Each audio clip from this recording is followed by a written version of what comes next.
I actually did bring your checks today for the books, so keep forgetting that. So I have that for you, I guess at break time. We'll do that.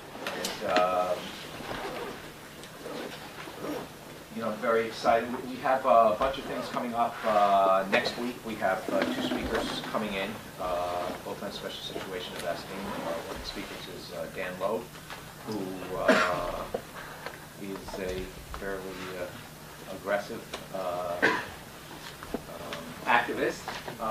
We also have a gentleman, Matt Mark, from Jet Capital, who is going to talk about a situation coming out of bankruptcy that he worked on a few years ago. It was really a great instructive model. He's spoken before, and he's really a brilliant investor. So we have two great speakers next week.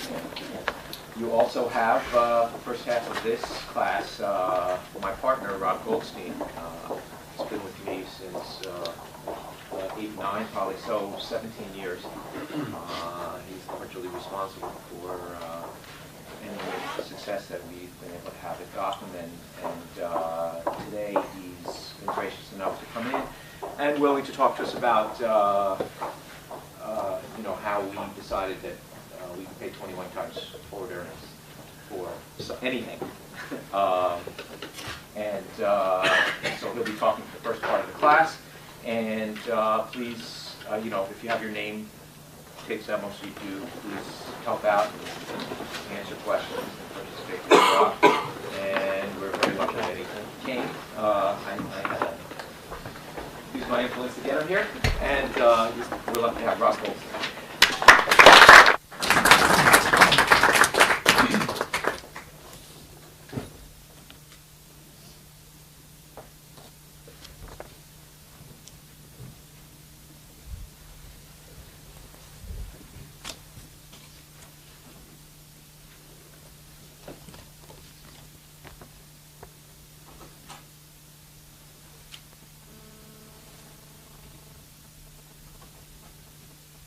Okay, so we came across Moody's in early 2000 when it was in the process of being spun off, and it was obvious that Moody's was one of the great businesses that we had ever seen, and the problem was it was trading at 21 times forward earnings and 24 times trailing earnings. So the question we had to ask ourselves was just how much of that greatness was already reflected in the stock price. Now, just to give a little perspective, typically at that time we would buy stocks at 10 times earnings and sell them at 14 or maybe even 15 times earnings if we got lucky. So the thought of paying up for a business like this was really a new thing for us. So what I did was I compared Moody's to Coke. Now, why did I compare Moody's to Coke? David? Coke is one of the best franchises of any business. Yes. And why else? Joe? Because Coke was bought for not a really cheap price, and it continued over through its franchise to grow and make a lot of money. Exactly. Okay. So several decades ago, Buffett figured out that if he identified a really great business, he could pay what seemed like a lot of money and still make a fortune. In 1988, Buffett bought $600 million of Coke stock. He paid around 13 times forward earnings, 15 times trailing earnings, and back then the value investing community didn't understand why that was any great bargain. But 12 years later, the $600 million was worth over $7 billion. So Coke became the classic example of paying up for a great business and making a fortune doing it. So that's why I looked at Coke. What was so great about Coke?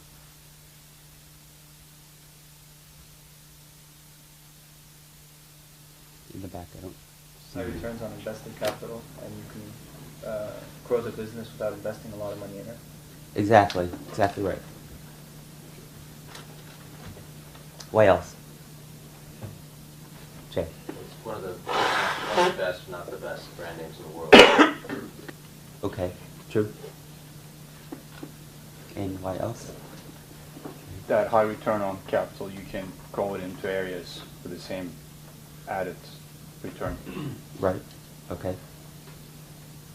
In terms of the safety of the franchise, it's just a deadlock. I mean, 5 or 10 or 20 years, it's still going to have that competitive position. Right, exactly. That's an important reason. Okay, so the three really good things about Coke. You can read my writing.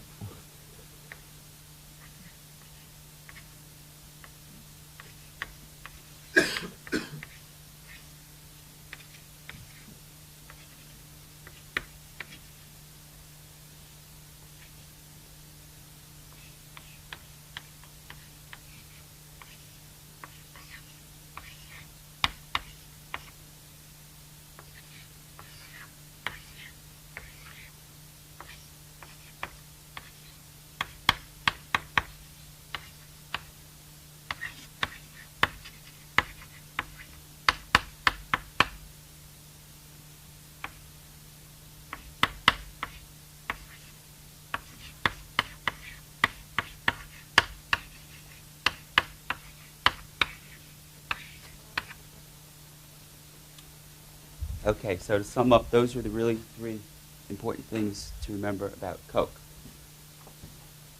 In addition, it was a relatively easy business to understand, and it was a predictable business, and most businesses are neither of those things.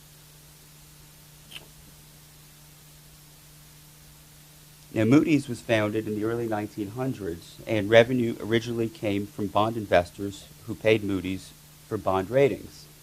In 1970, the industry changed, and the ratings companies began to charge bond issuers as well as investors. This change was a huge deal for Moody's. The ratings agencies had gained so much clout with investors that debt issuers were forced to pay for their ratings or face significantly higher borrowing costs in the market.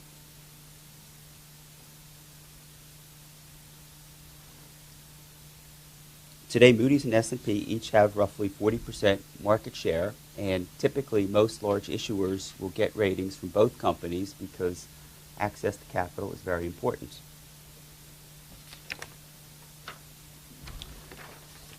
Okay, our first chart.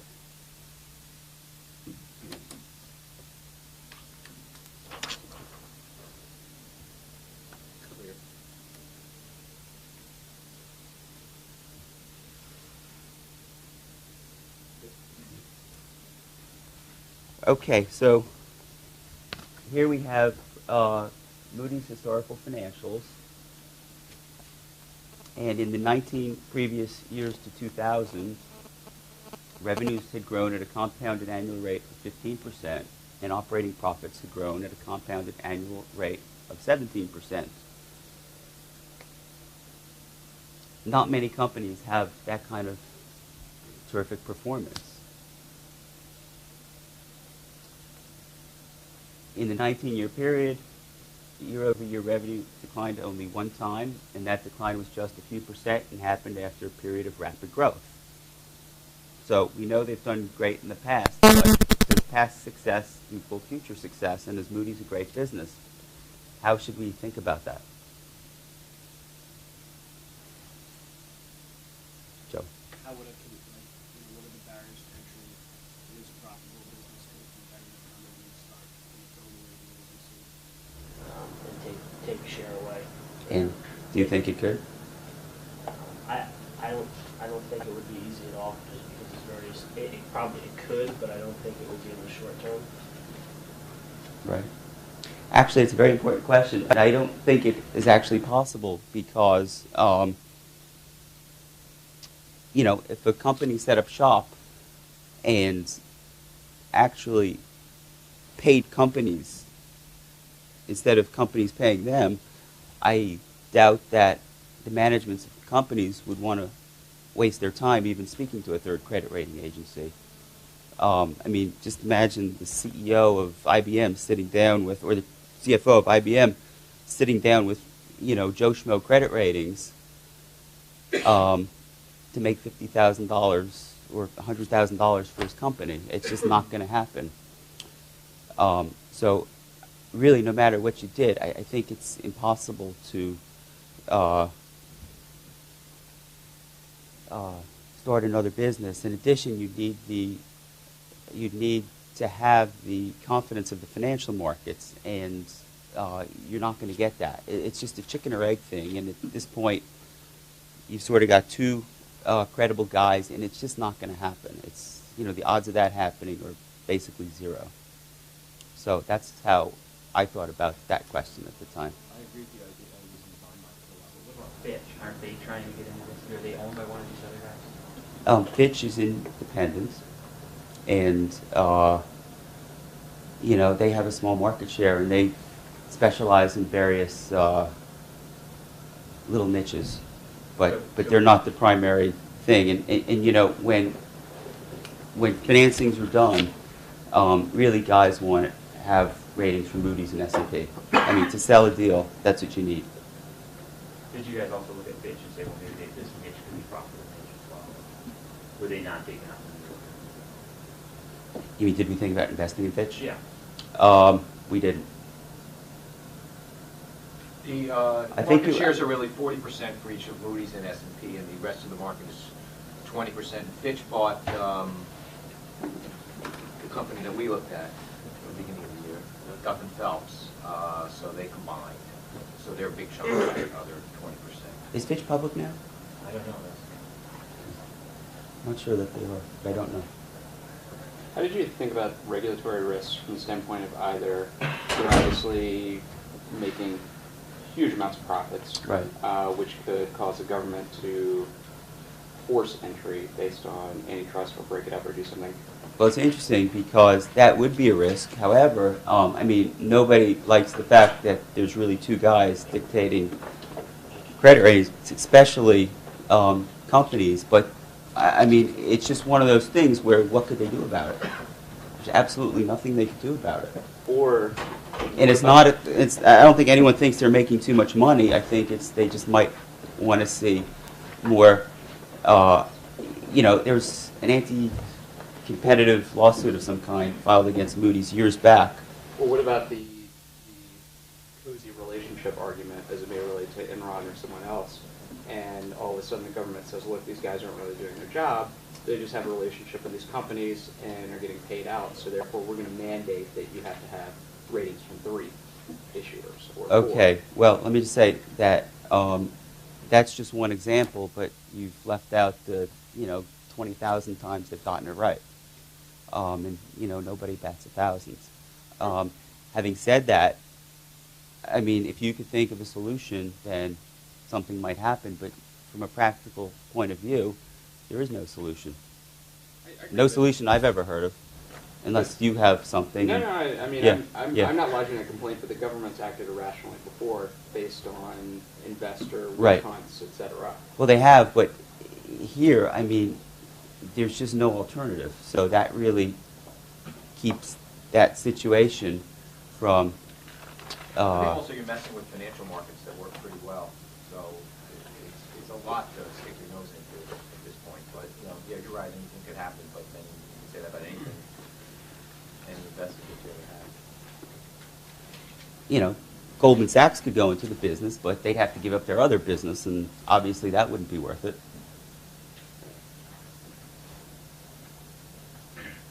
Actually, Duff and Phelps was in both businesses, money management and ratings, and they had to split up.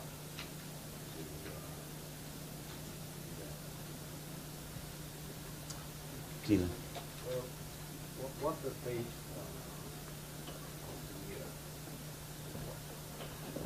what year you make a choice? We looked at this in early 2000s. So this is a good question. This is what I was looking at in early 2000. And this came from some company, something or other, some statistical thing.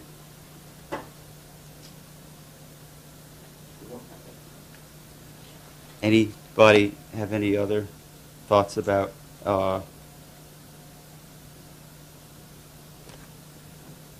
anybody know why the company did so well over this period of time? David. Sure. I assume it's growth in the financial, the debt issuance markets combined with them now taking fees from the It was from both of those things. Yes. The one to Matt's point earlier, the one thing I could see potentially happening is a bunch of banks getting together and starting an agency. Other banks don't agree on everything. So. Right, but why would they do that? Just because they don't like having to deal with only two credit rating agencies. It would be relatively easy for them to... Right, but the amount of money that would cost, first of all, they have conflicts, so nobody would care about their ratings necessarily. In addition, the amount of money it might cost them to do that might not be worth the benefits they would gain, and I think that would probably be the answer. Related to that, what are the economics on the bond issues at this point, issuance? So let's say a company issues $500 million. What does Moody's collect from the company, and how is that structured?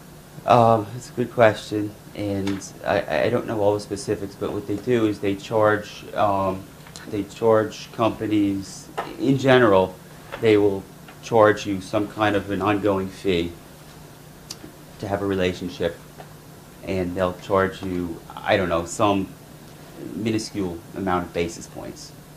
You know, There's not a lot of incentive for people to want to eliminate this. it's tiny. It's really tiny in the grand scheme of things. Yeah. I mean, their revenues are not that large considering that they rate, literally trillions of dollars of securities.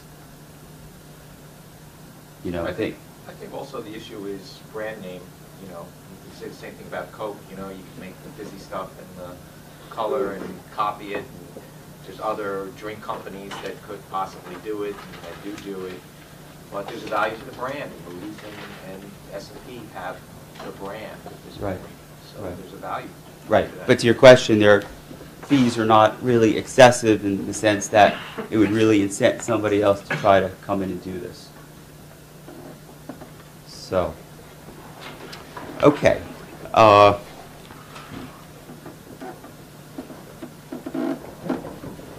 Just to explain where this growth came from, because it's important for the rest of the analysis. 30 years ago, when you get a loan, the lending institution would retain that loan. Today, many of these loans are securitized and sold into the capital markets. The guy originating the loan is not necessarily the guy financing the loan now. Today, there's trillions of dollars of these securities, including credit card loans, home equity loans, commercial mortgage loans, auto loans, etc. And to do these securitizations, you need ratings. Financing loans through the capital markets is more efficient than the old way, so one would expect that the growth would continue. In addition, Europe was way behind the U.S. in terms of their growth curve of issuing these asset-backed securities, and Asia was behind Europe. They were just sort of starting to go down that path. So basically, there was lots of growth ahead.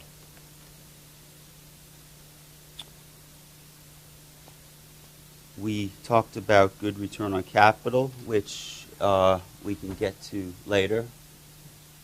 And in terms of the lasting competitive advantage, we talked about why there can be no new entrants. And I guess, we sort of touched on why there won't be any pricing pressure, which is because, their fees seem reasonable in the larger scope of things. And you really have to go to S&P and Moody's to get ratings. So, and they both know that. So they're not going to be very negotiable on fees. So the company was in the right place at the right time, and the same factors responsible for the past growth would be expected to continue into the future.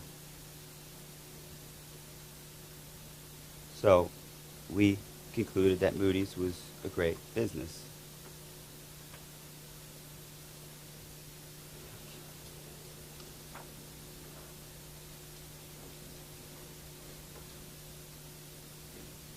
Oh, sorry. Okay, so let's go through the split up. In December of 1999, Dun & Bradstreet announced that it was going to split into two publicly traded entities. Investors would get one share of Moody's Corp. And 1/2 a share of D&B Corp. Moody's Corp. In, I think March 1 is the date I used, was trading at $27.75 a share.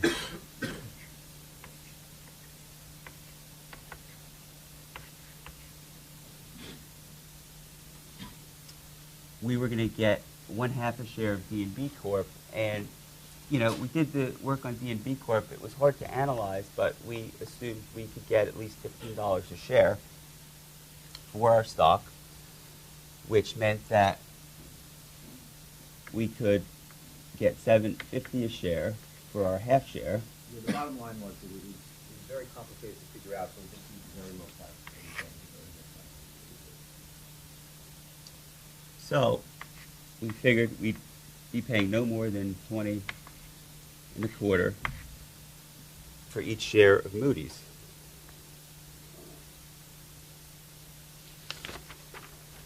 At the time, I expected Moody's to earn 95 cents a share in 2000, pro forma for its new capital structure. And what that means is the parent stuck $200 million of debt onto Moody's so that we had to subtract out that interest expense.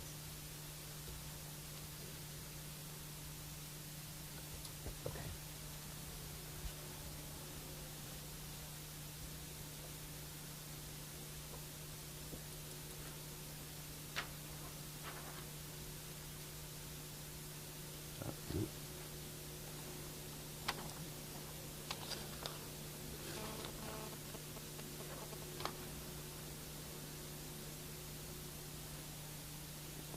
Okay, this is a price chart of Coke.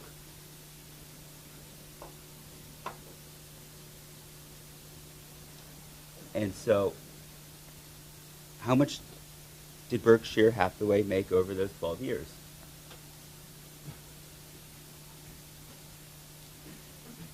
We'll assume that he paid $5 a share on 6/30/88. 12 years later, his stock was $58 a share. Be right around here. And he had collected $4.75 in dividends over that time. And just to keep it simple, let's assume he was able to earn 6% on those dividends that he received. So let's value the dividend at $6.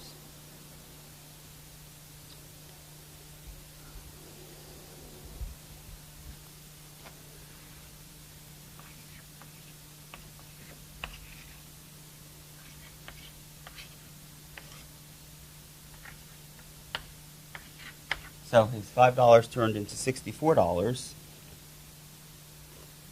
and he's got a 23.7% rate of return on his investment, annualized.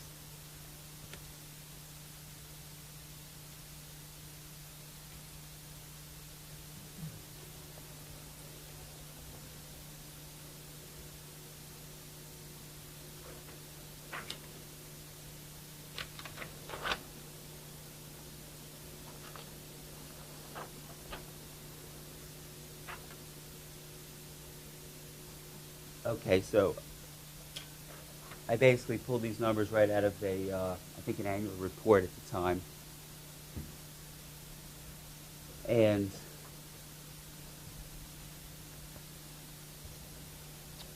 question is, why did Buffett do so well on his Coke investment?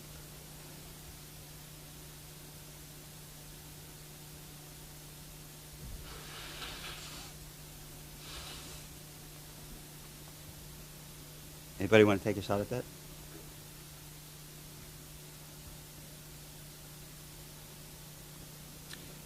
that means I will. Oh. Price increases?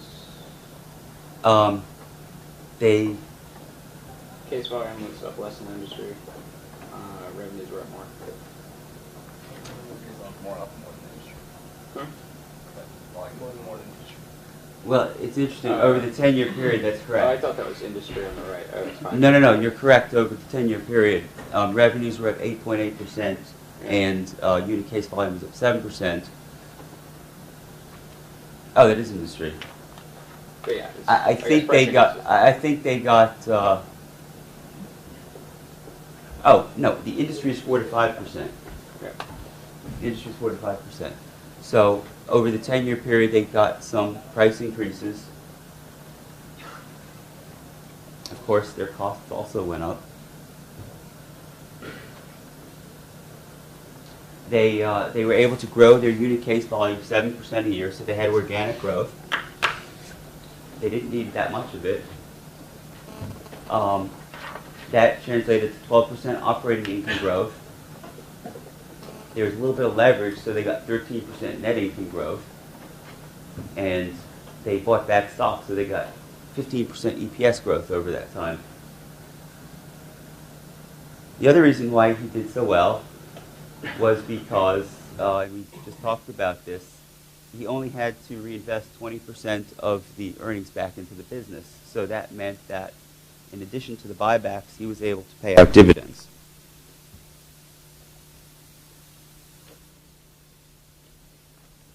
Now, just one formula I'm going to put up on the board because we're going to come back to it later is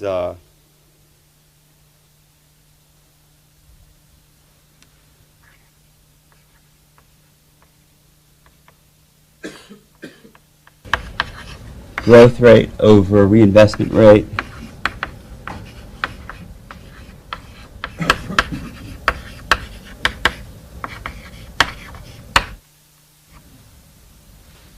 Equals ROE. So their growth rate was. Does anybody want to take a crack at what their ROE was?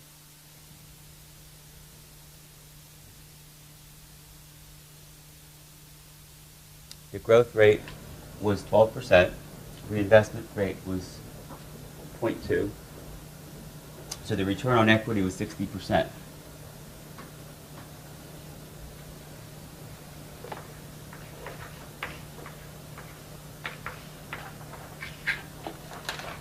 Is that right? Yeah, that's right.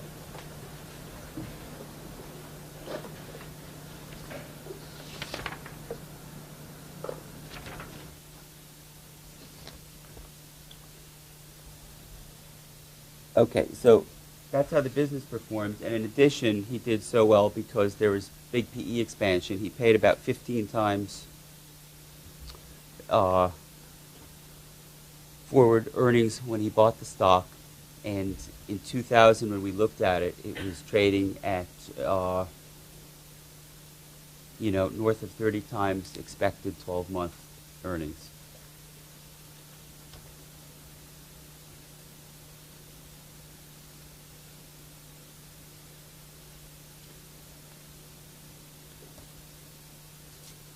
So, how can we expect Moody's to perform for us over the next 12 years? What growth rate should we assume?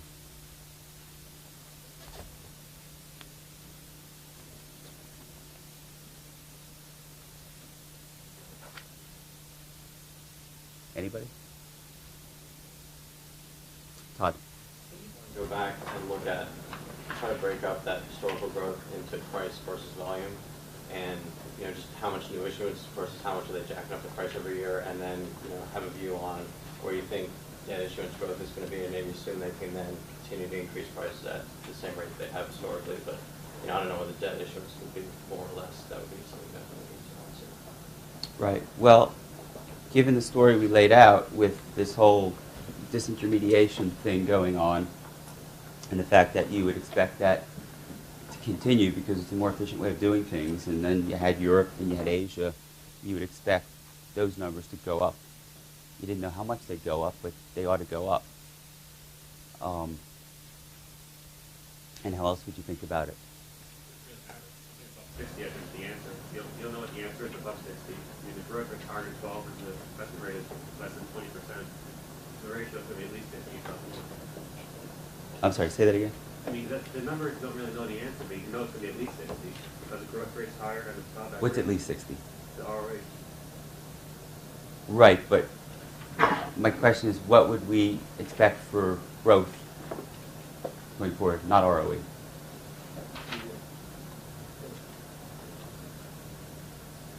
I think if you assume 12 or 10, which I think is a safe estimate, the results will be pretty good. So the exact number you don't know, but it's going to be Okay, that's a good point. That's a good point. But you still had to pick a number. It's a very good point. Like 10, 12. It didn't really matter, is what you're saying, and that's true. Well, we settled on 12%, and the reason why we settled on 12% is because one, management guidance was low single digits.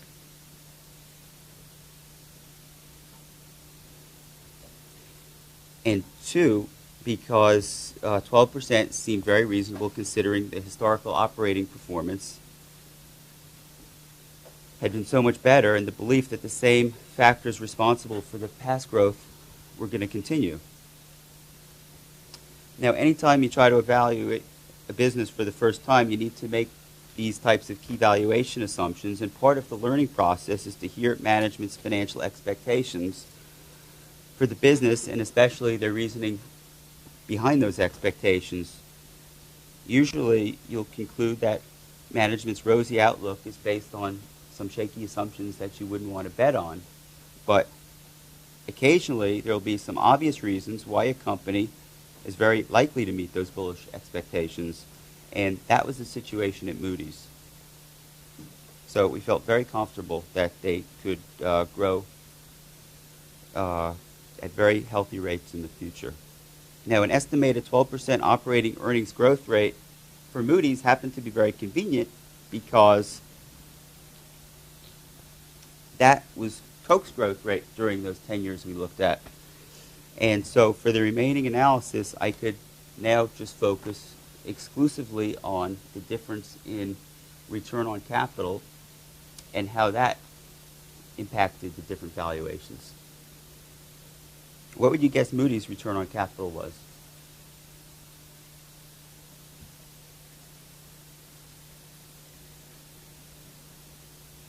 Anyway, a lot higher than Coke's, true. Why? They don't require the physical tangible capital requirements. Okay, that's exactly right. Their return on capital was infinite because they had no, they had $50 million in PP&E. They needed, desks and computers for 2,000 employees, and that was it. In addition, their customers paid on time or in advance. They were in a very strong position. They could demand payment up front. And you typically see that kind of a thing with companies that earn good returns on capital. But the answer was their returns on capital were infinite. Very few businesses like that. So Coke needed to spend 20% of its earnings on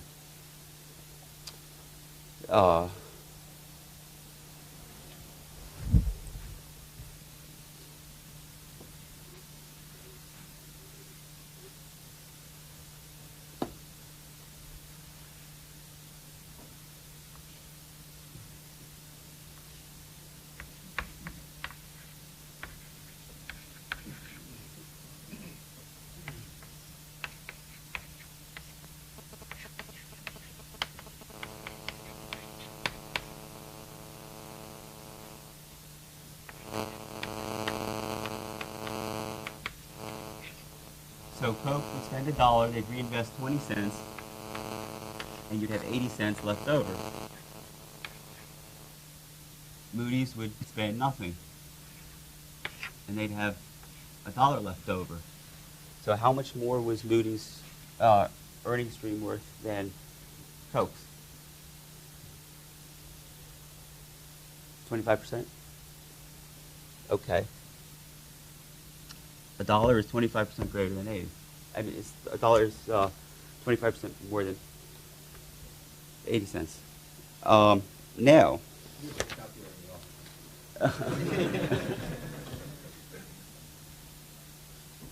does this mean that the higher return on capital makes Moody's worth 25% more than Coke?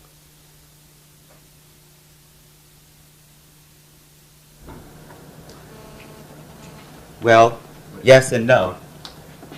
Well, I don't know the exact fact, but it's compounding, so that over time is going to, depending on what you do with capital, is going to have a pretty big difference. All right, but leave that capital use out for now. So what's the exact question? The question is, everything else staying the same, does this fact that Moody's has a higher return on capital mean that their business is worth 25% more than Coke? Their dollar in earnings worth 25% more than Coke's dollar. Yeah, in terms of free cash flow, yes. Okay. Well, in the short term, that's correct, but in the longer term, you know, they're not going to grow at these 12% rates forever. And so if you assume in the very long run that growth rates drop to 5%, then if you go back to this formula, you see that for Coke, 0.05 over 0.6 will mean that they need to reinvest 8 to 10% of their money in the business, 8 to 10% of their earnings as their growth rate drops.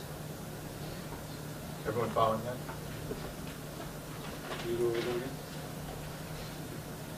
Okay.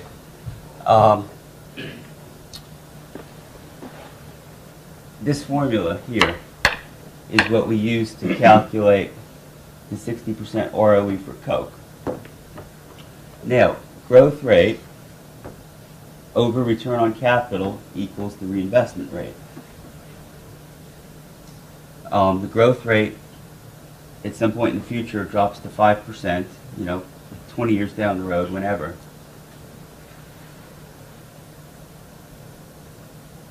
The return on equity is 60% for Coke, we calculated.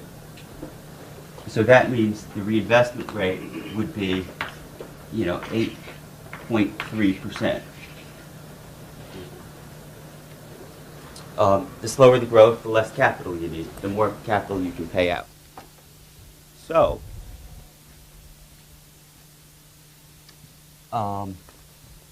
let's just assume that at some point Coke will be paying out, you know, 90 or 92% of its earnings.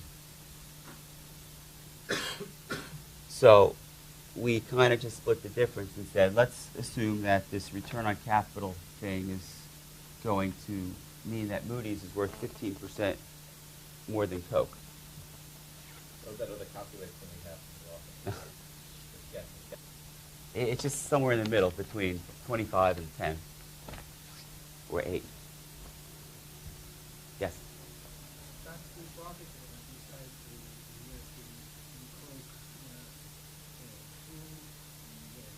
the US First is management change. The second is that he can find the potential of great volume growth.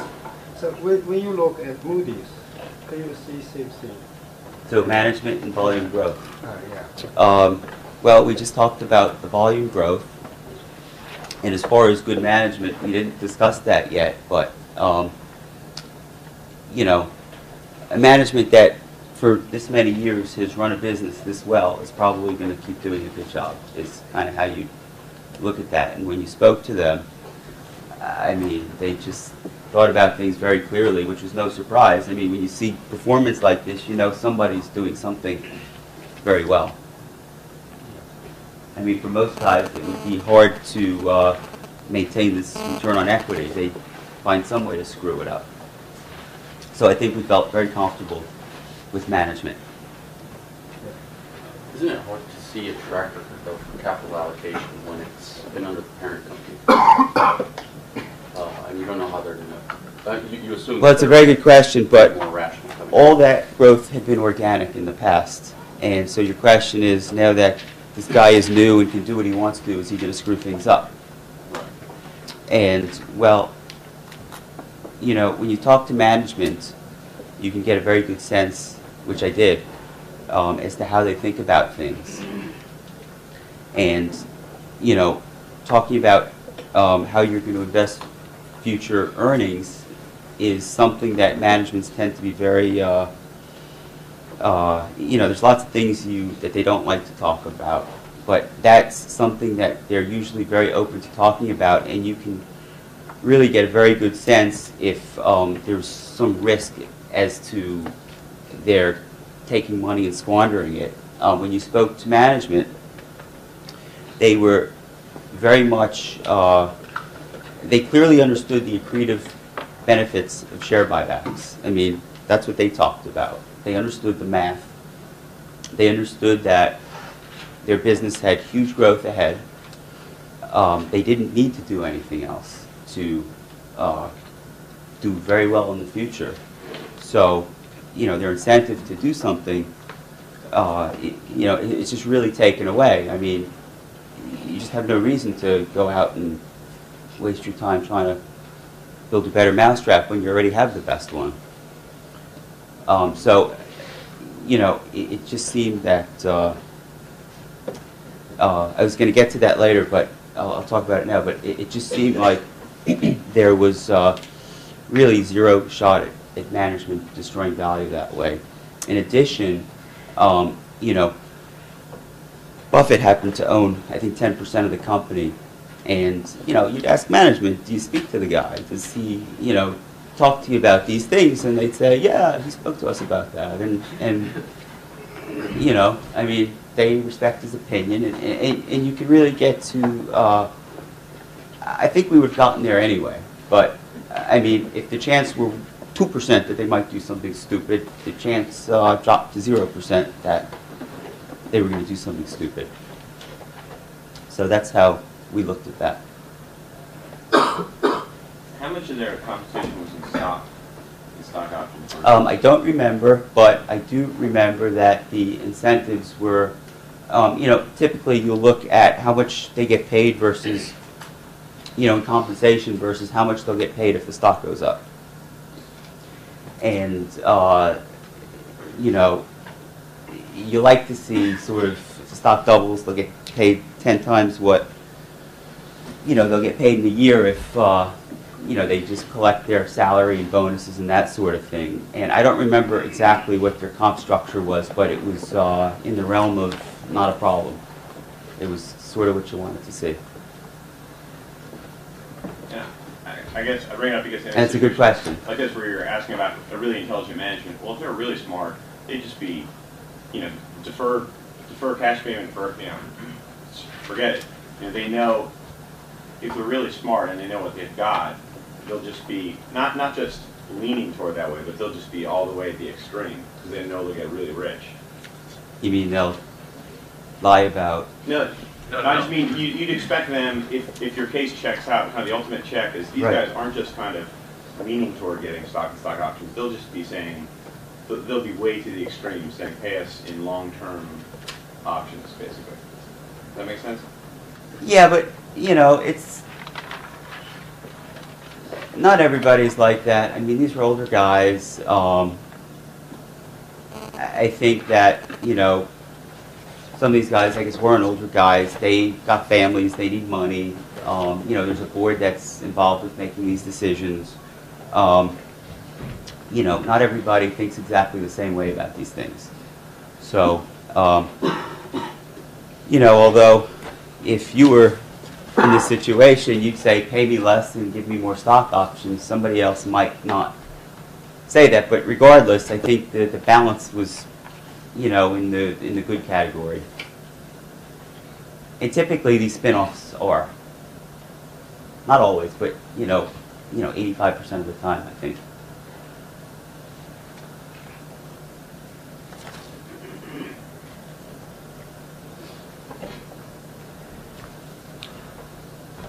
Okay, so you just raised my next point, which was, is there something else we need to consider?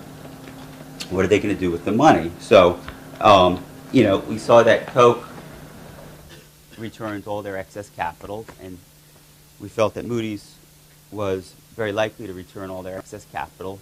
In fact, they were going to put more of that money into buybacks because that's what management had said they were going to do. So we basically took this important point, and we could leave it out of our analysis at this point because they were basically going to be equal for both companies. So can we justify 21 times earnings? So here we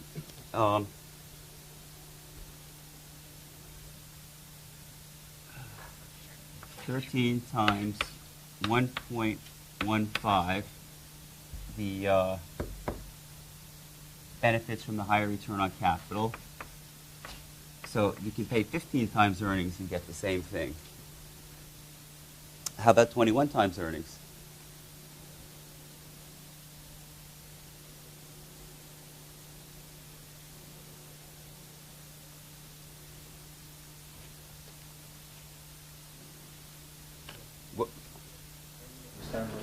What's the 13 times 1.5? Okay. We concluded that because Moody's had a much higher return on capital, their business was worth 15% more. A dollar in earnings was worth 15% more than a dollar in earnings. 13 is the PE of Coke? 13 was the PE of Coke in 1988. The forward PE. So you could justify a PE of 15, but you're saying... Based on the higher return on capital, we saw that we were Now going what to would use justify similar revenue growth assumptions. You know,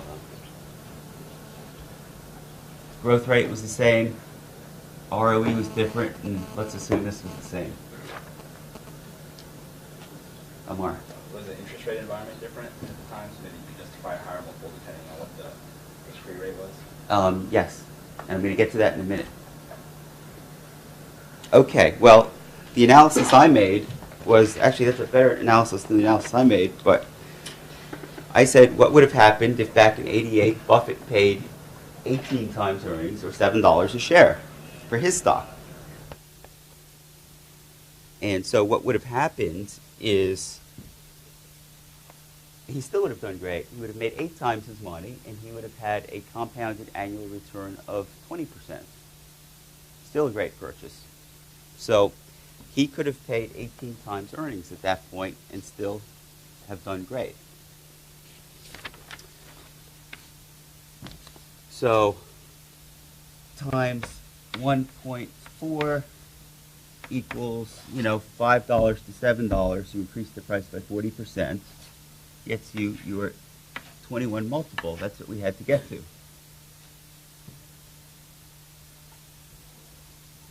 Which is why we used 1.4.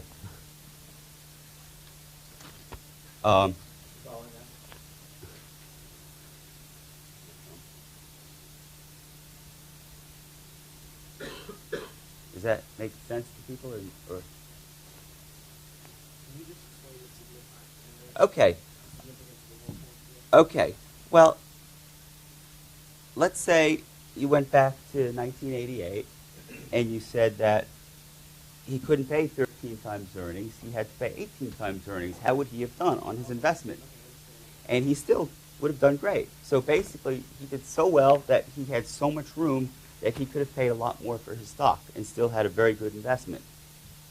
Not as good, but still very good. He would have made 20% a year, each year, over those 12 years. And that 40% number got us to our 21 multiple. So we kind of backed into it that way. And that was the original analysis, and the reasoning was very sound despite the shortcut we used. But actually, the first time I spoke in Joel's class, one of the students, like you, said, didn't interest rates have something to do with this? And immediately I knew that interest rates had a lot to do with it, only I never really thought about it. So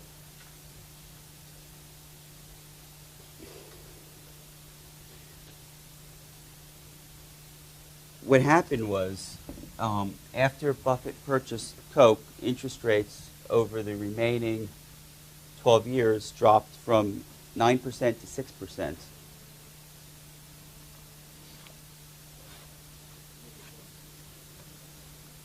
I do have a chart, actually.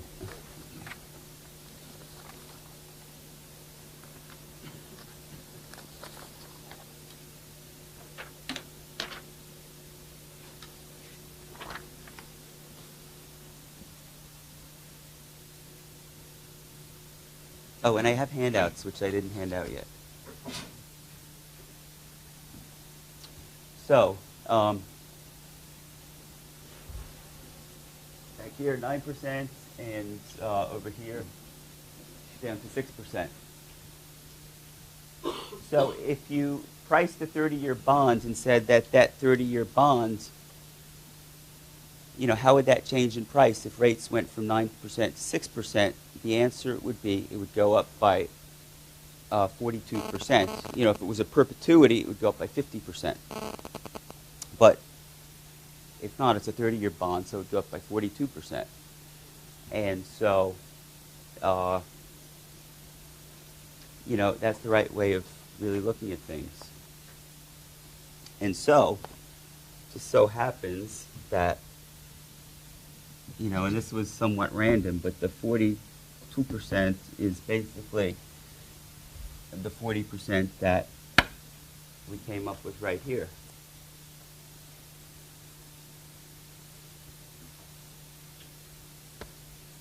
Does that?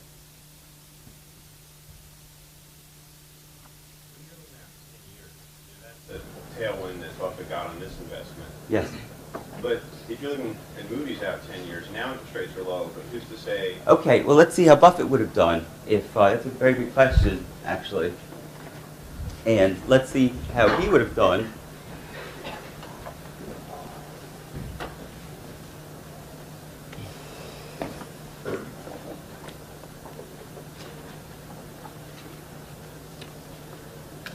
Okay, so if interest rates drop from 9% to 6%, things are worth 40% more. If rates go up, they're worth, the way the math works, they're worth 30% less. So going from 1 to 1.4, up 40, from 1.4 down to 1, 30% less. So let's say that had his stock traded for 30% less at the time we did this analysis, he would have had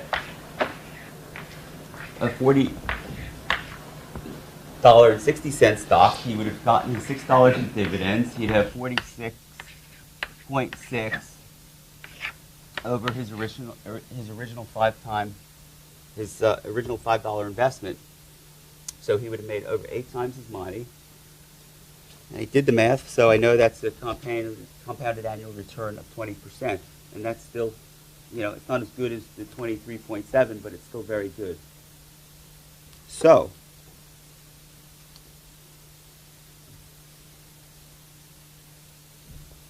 taking your point, it wasn't that we were expecting to do 23.7%. We were assuming that, well, if interest rates stayed the same or went down, we could expect to make 20%. And that's probably what he was looking at when he bought Coke. I don't think he was betting on lower interest rates, although who knows what he was doing.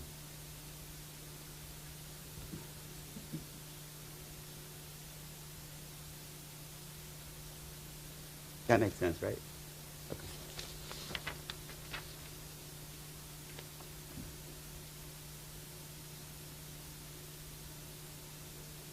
Okay, so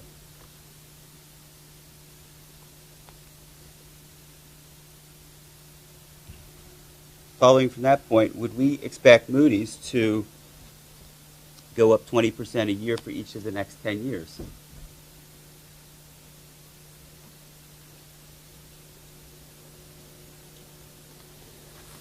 All right, well, I have another chart.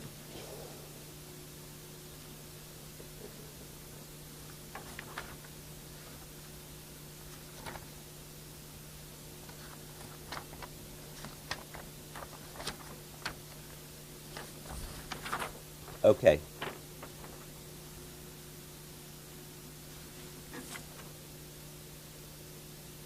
let's see what happened right after he bought Coke. Let's see what happened to the stock price, so that we can maybe use that as a guide as to what would happen at Moody's. So in the first, assuming that he bought his stock on June 30th of '88, and I didn't use $5, I used the actual price on June 30th of '88. 1 year out, he would have made 50% on his money. In years 2 and 3, that number would have compounded by 38% each of those 2 years. And in years 3 through 12, he would have made about 18% a year. So, the important point here is that the stock traded up 185% in the first 3 years, and that you get the higher rates of return in the early years. If stocks are valued sort of fairly, just for assumption's sake now, let's say stocks should return 10% if things are fairly valued. It's not always the case, but let's just make that assumption. Then you would expect that a security shouldn't exist priced so that it could return 20% a year for 10 years, given that all the other securities are priced to pay you out 10% a year in the future. And when guys, it's like with any spin-off, when guys wake up, things kind of tend to get priced fairly relative to the rest of the world. So now for the good part, what happened to Moody's? Well, there's a good part and a bad part. The good part is that it did trade up. In October, when this stock was actually spun off, it was up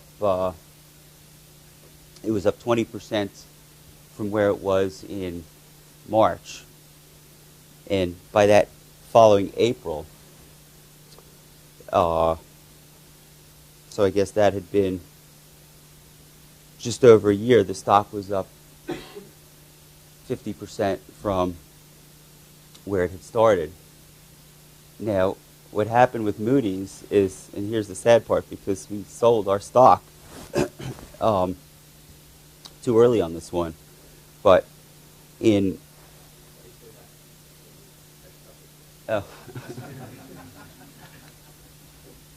what happened was in 2001,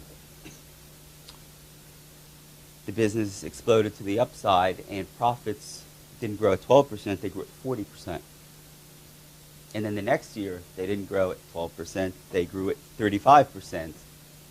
And so profits have compounded over the following 6+ years at 25%, at least 25%. So, I guess that's what happens when you use conservative assumptions.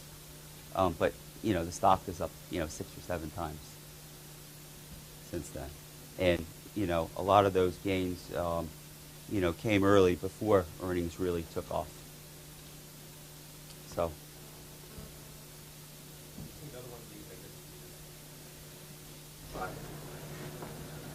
So how did you decide on what price to sell? You look at That's the a very good multiple. question, and we obviously made a bad decision, but it went up a bunch. Earnings hadn't started to shoot up yet. We've got higher hurdle rates than a guy managing zillions of dollars. So we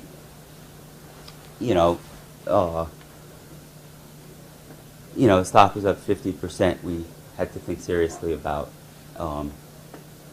selling and putting our money into something else. Now, when you make these analyses, hindsight is 20/20, and it's just everything is so easy in retrospect. But in real time, when you're doing this, you're obviously worried that, well, stock's now 30 times earnings. What happens if I'm wrong? What happens if I don't know, things do poorly next year, and all of a sudden you're not paying 30 times earnings, you're paying 40 times earnings, and now the business looks shaky. So,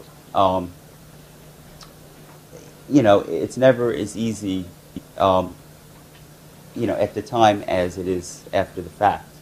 But we sold when it was up, 50 or more %. We did learn something from selling it, that maybe that was the wrong decision. When we have one of the top 5 businesses of all time in our portfolio at any point, we may think 3 or 4 more times next time we have one and we were able to buy it well. And it's also possible that management, understated their,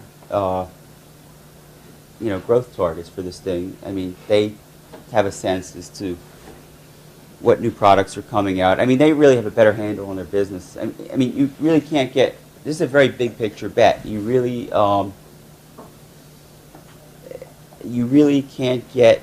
Some businesses you can understand the nitty-gritty a little bit better, but you really couldn't here. And so we just kind of took a big picture bet, and that's kind of just the way it worked out. So. Anybody else? Come on. Sure. Given how fast Moody's has grown, was it sort of 6 times it's been off that justified sort of stock price? Do you ever guys go back and look at that? Just to see, if it's going at 40, 35, whatever percentage is that the stock price is actually justified at this point? No, it's too painful, and it doesn't matter.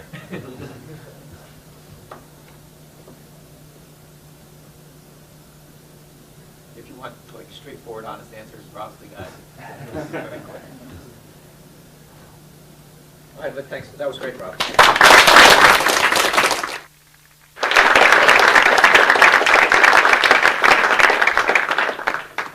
Really good. Okay. We're going to take 15 minutes. We're done at 12 today, so make sure you're back in 15 minutes. I have checks for those, I promise. Anyone? Are you missing anybody? 'Cause, okay. I was looking through the schedule for the rest of the year, and I didn't really see a space to talk about the little book, and figured, you guys have a lot of chance to beat me up, ask questions that you wish you could have while you were reading it, or at least reading the appendix and things of that nature. And so I had put together, let me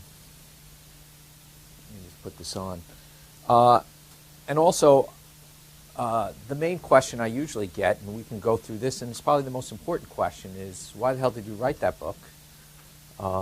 Because, gee, this works pretty well, and so hopefully part of what we talk about today, and you can ask questions, why I'm not too worried. So I put this together. I was going to show you another slide thing that I did last year, but I think this is actually combines a lot of ideas. This is a talk I'm giving next week called The Bull Market and Time Arbitrage.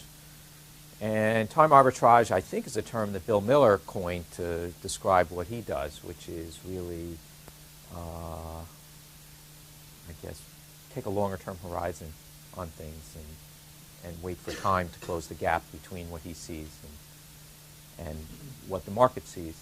I'm hoping this works. So this was the simple value formula, a little bit different than just buying low PE stocks or low price to book. It was what we talked about all semester, which is buying good companies, and we define those as just companies that can earn a high return on capital.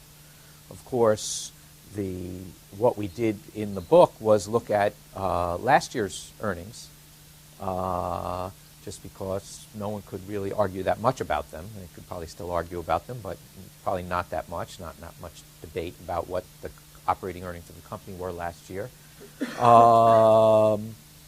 Obviously, as a value investor, we would, there's a lot of problems with looking at last year's earnings. Like next year, they might not earn that, or many years in the future. It could be aberrational. It could be a cyclical peak.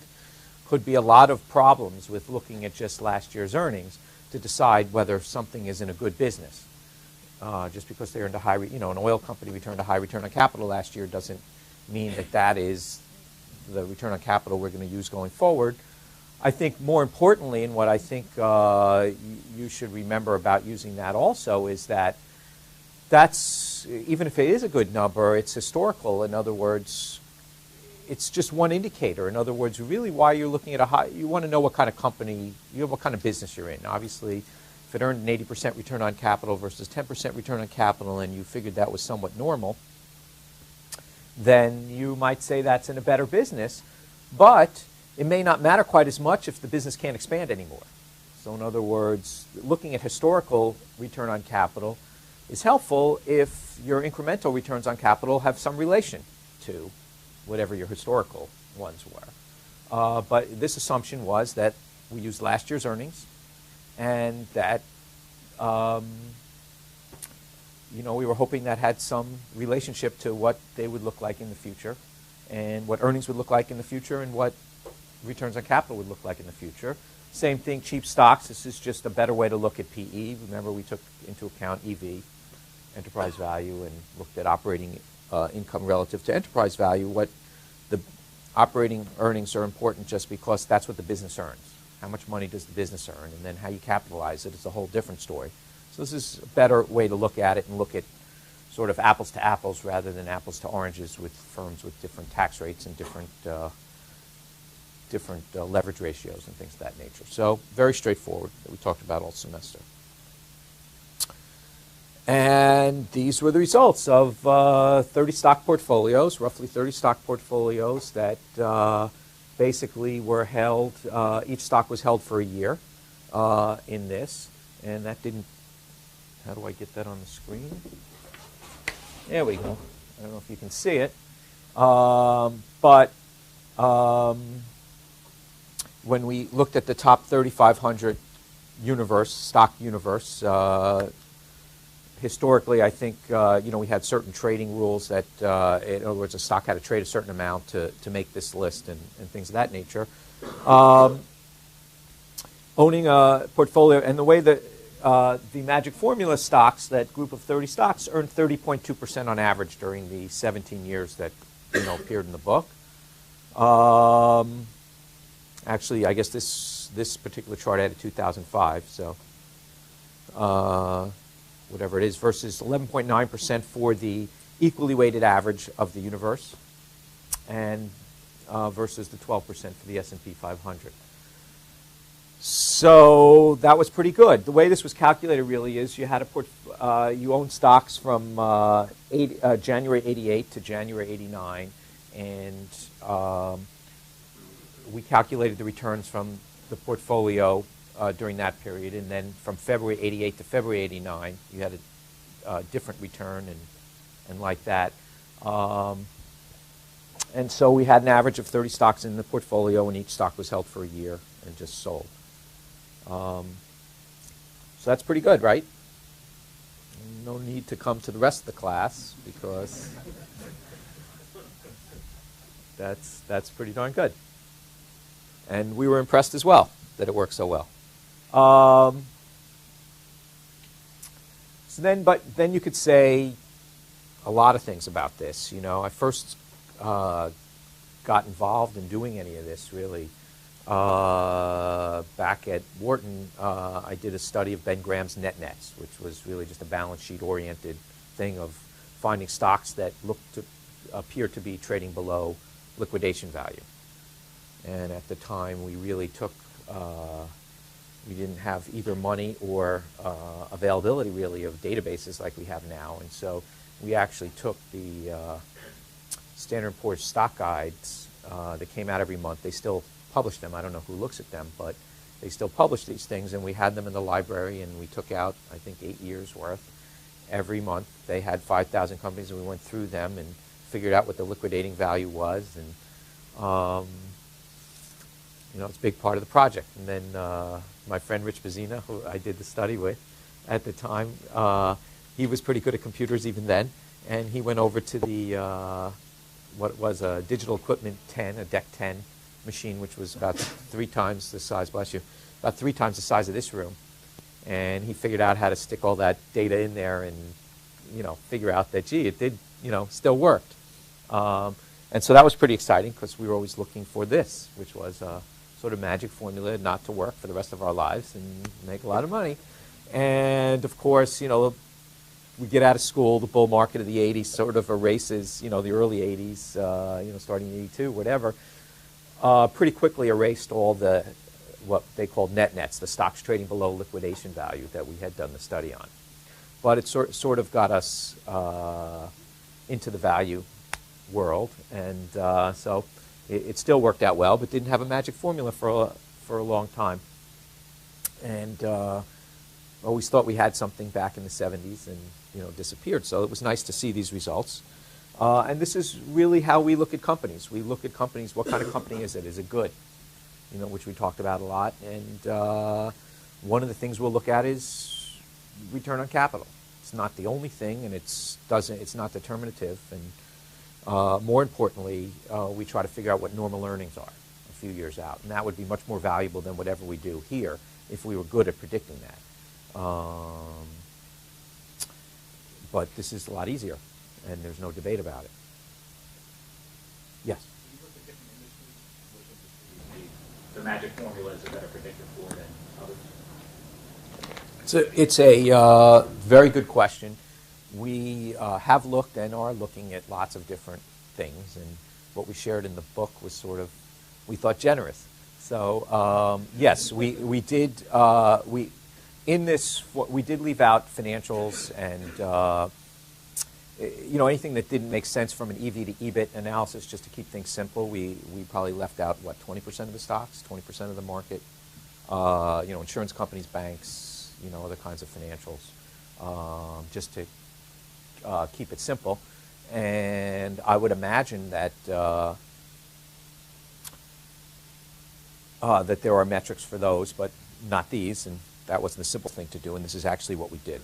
And like I said, we didn't, when we did the study, we didn't cherry pick, let's see what'll work, and run the model, data mine, really, and run it 50 times, see what would work. This was the very first test we made, because this is these are the 2 most important things we look at. How cheap is it, and how good is the business that you're buying?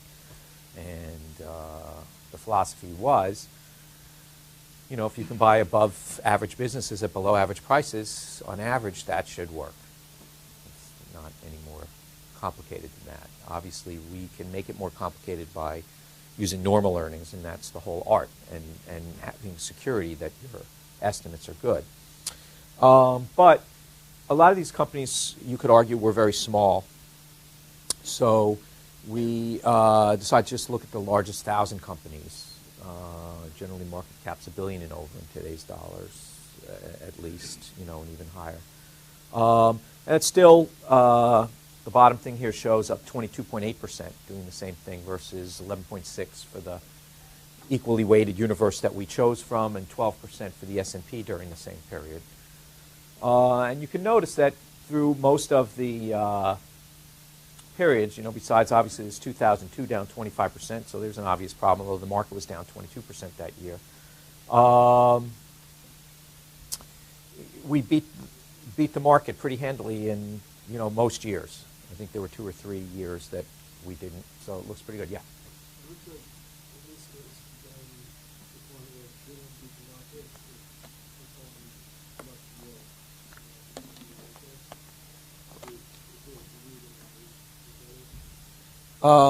Show me what year you're looking at.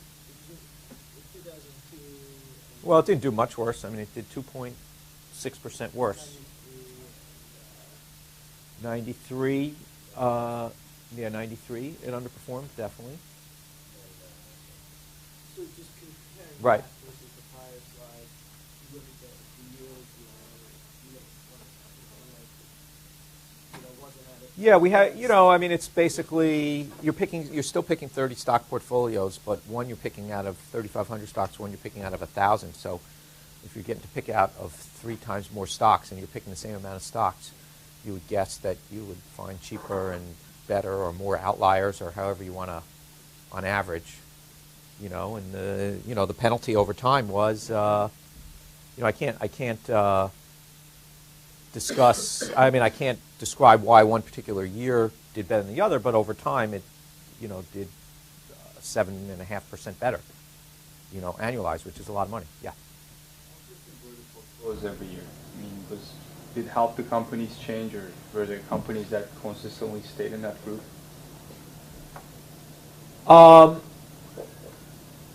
There was a decent amount of turnover, pretty much turnover. I think I wrote in the book it was 1,500 companies during the course, were held during the, at some point during the study. I don't remember the exact number, but it was a huge amount of companies, that it wasn't just, 1 or 2 companies hitting. Let me just get this thing. So that's a reasonable question, but there were tons of companies and a lot of turnover because you're only picking 30 out of 1,000 or thousands, yes. Were you done? No, yeah, go ahead. Oh, related to that, what was the... Did you look... You want me to be done? Is that what they... Will you stop? Related to that, what did you look at the industry concentration of that portfolio versus whatever market average or S&P? Because I imagine it would be a lot more concentrated. Yeah, it was more concentrated, certainly at various times. Whatever industries are out of favor would generally be much more, whatever looks like it would be a problem are much more heavily weighted here. Probably also, you would probably have an outweight of brand name, companies that earn high returns on capital. So you wouldn't have that many steel companies in here during the time. You'd have, maybe brand name companies and service companies and some consumer-related companies that, have brands. Yeah, John. Did you look at how the performance in any given year was distributed across the 30 names? Or were any generalizations we made about that? Was it very concentrated or was it broad-based? Didn't look at it close enough to answer that question. I guess, we had a lot of consumer exposure during the whole period, I think. Is that right? We had a lot of consumer discretionary exposure during times. Right. And, a lot of the stocks did well and a lot of the stocks didn't do well. Outperformance-wise. But, we have another slide coming up which, probably answers... should answer some of the skeptics anyway. Amar, did you have something? Yeah, I was just wondering, did you ever think about looking at the starting point, like maybe a protracted bear market, like the 70s or something like that? Well, what we did here was we used a database called the point-in-time database from CompuStat, and it only went back this far. Is the main reason. There was no scientific reason why we went back this far. I guess it was the most recent period also, which was nice to have. You sort of needed very good data also, so you could go back earlier, but it wouldn't be nearly as good data, and you get a lot of noise in here. We did take some time trying to clean up the database, even this database, to make it usable, because sometimes when you just get numbers, they're all over the place, and especially if you're picking a pile of outliers, you'll get a lot of bad stuff if you don't really know what you're looking at. So the further you go back, the less I would think it's reliable. But, we can, but, good question. We would have liked to go back 40 years. Pardon me? Right. Oh, that's a good point. Rob just points out there were 2 bear markets during the period. 1990 period was pretty tough. If you look at the S&P was down, dropped 50% from, so I would call that a bear market. 2000 to 2003 kind of dropped 50%, and that doesn't happen all that often. 1974 was the last time it dropped that precipitously. This was a weird one, but it's always weird when it drops 50%. Something's weird going on. Yeah.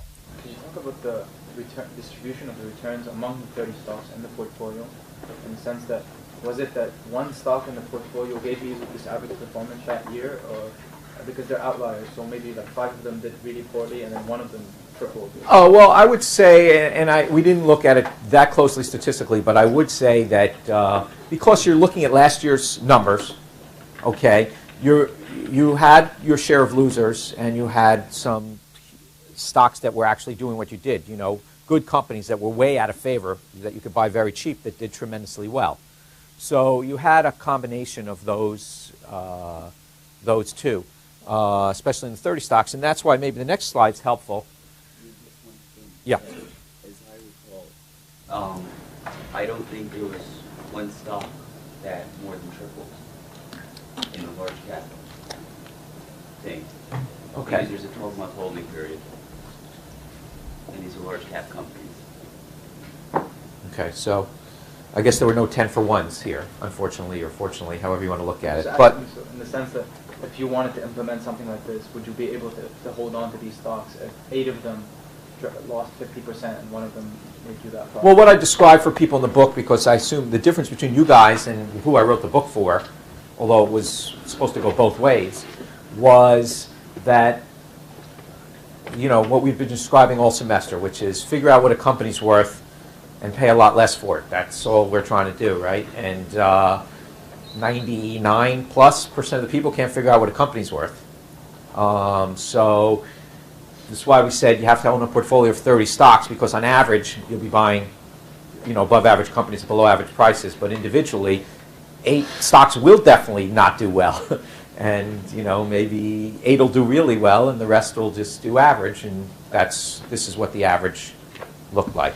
But hard to argue with this slide, which is going by decile, taking the top decile of companies as ranked by the magic formula and putting them in group 1, and then putting the second best rated rank of stocks, the second best group of 10% in decile 2, third in decile 3, and this is pretty cool that decile 10 beats, decile 1 beats decile 2, beats decile 3, 4, 5, 6, 7, 8, 9, 10. So it's, you know, that's not just 30 stocks. We just divided the universe here by deciles. You know, I think this was a 2,500 stock universe we used here.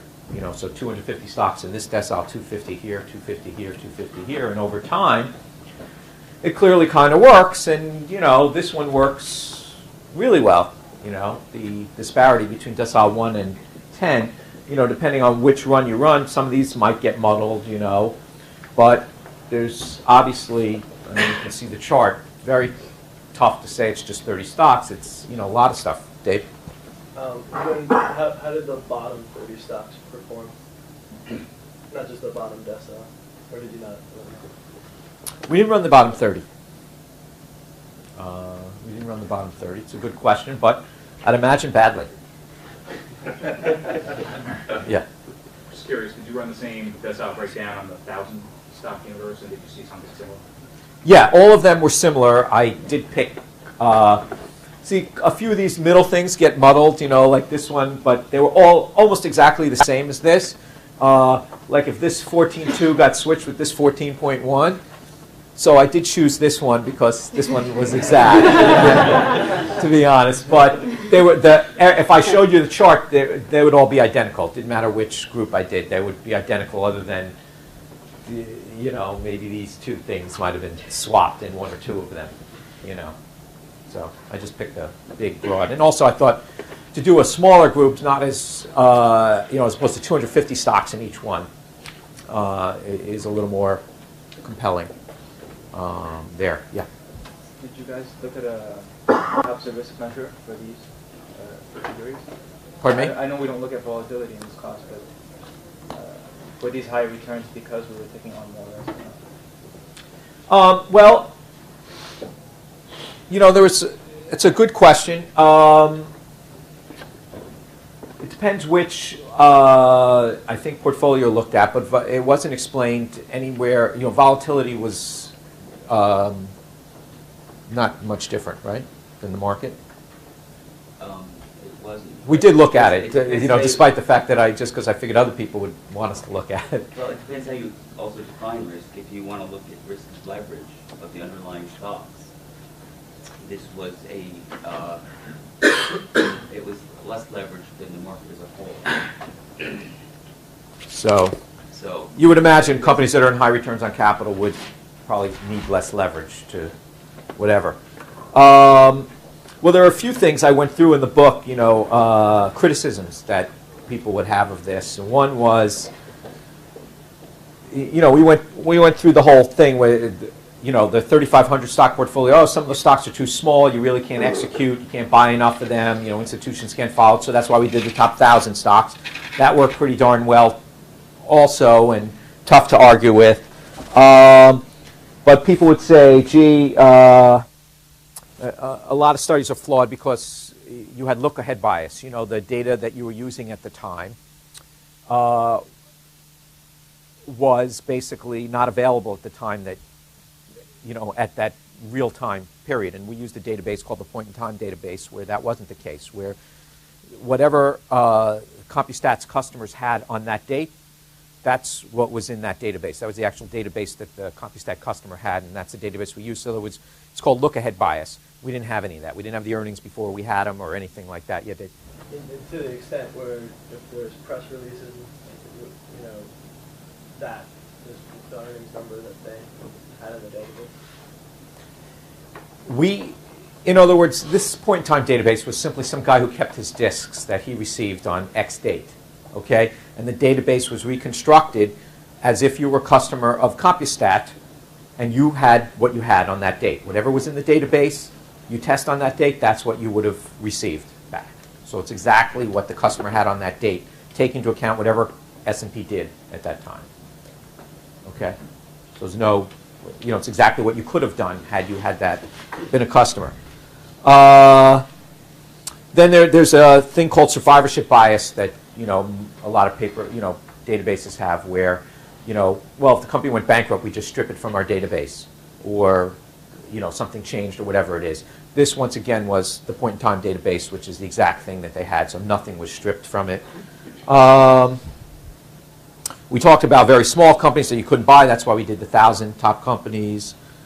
Then another problem is, you know, where we've seen all the models of low PE, low price book, all these things.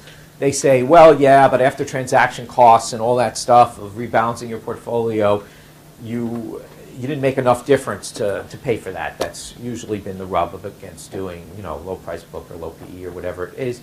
And these disparities were huge here. You know, 10 points or more. Here's the one that we talked about. They say, well, you know, yeah, you beat the market, but these stocks were riskier.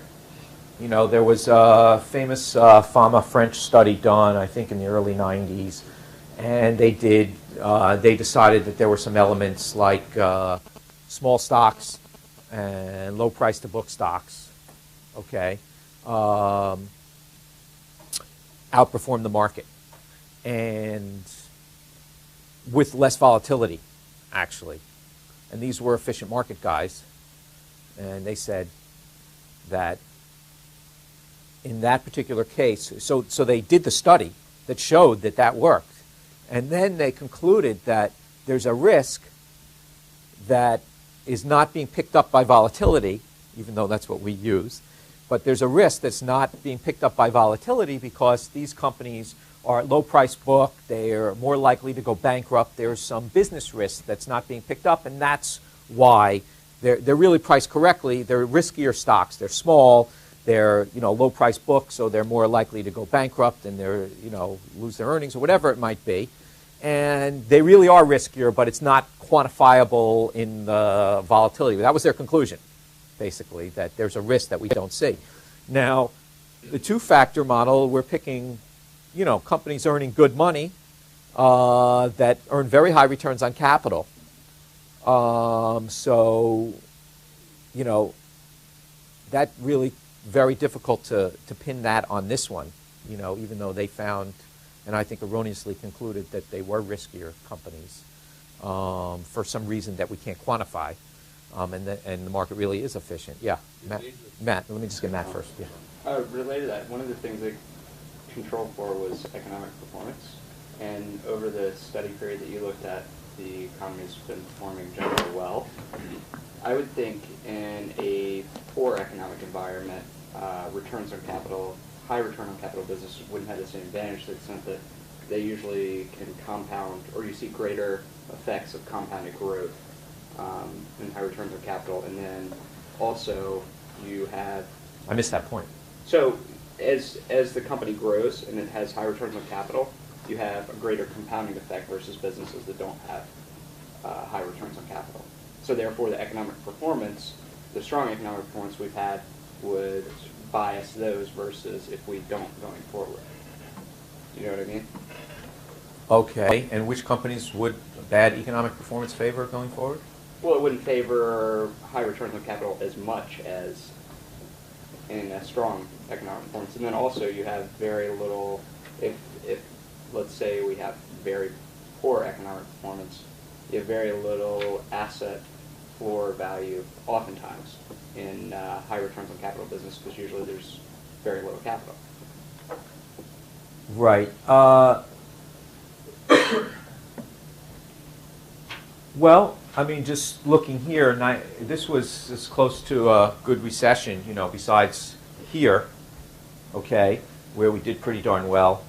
We had a little recession here after 9/11, and the returns were pretty good here. In 90 also, while the average stock was down 16% and the S&P was down 3%, we did a little better. We did obviously much better in 91. So it didn't show up there. Let's just go to the next. Yeah, we did a tiny bit worse there and a lot better here. So the question is, if you have a constantly terrible economy, I'd still rather be in a better business, so I'm not really clear if that would hold, but I see you make the point. I think it's still tough to argue with this during that period, and I think it's I'd still rather own a good business than a business that's not earning any money in good times, I guess. Eduardo, did you have something? Okay. Yeah. Well, I mean, even if the companies were riskier in the sense that there's more volatility to the potential outcomes for the companies, why should you care if you have a portfolio of 30 stocks? Why should you care if it's more volatile, the portfolio, versus the market? No, not the portfolio. If any one of the companies was more volatile in the outcomes, wouldn't in a portfolio of 30 stocks, most of that... No, what I was talking about, the volatility was for the portfolio. If you put together a portfolio of these versus the market, which is riskier based on volatility, and the answer is this was not. Okay? Donald. How are the factors applied to actually set these deciles? So like how do you put in the earnings yield and the return on capital to determine what the top decile actually is?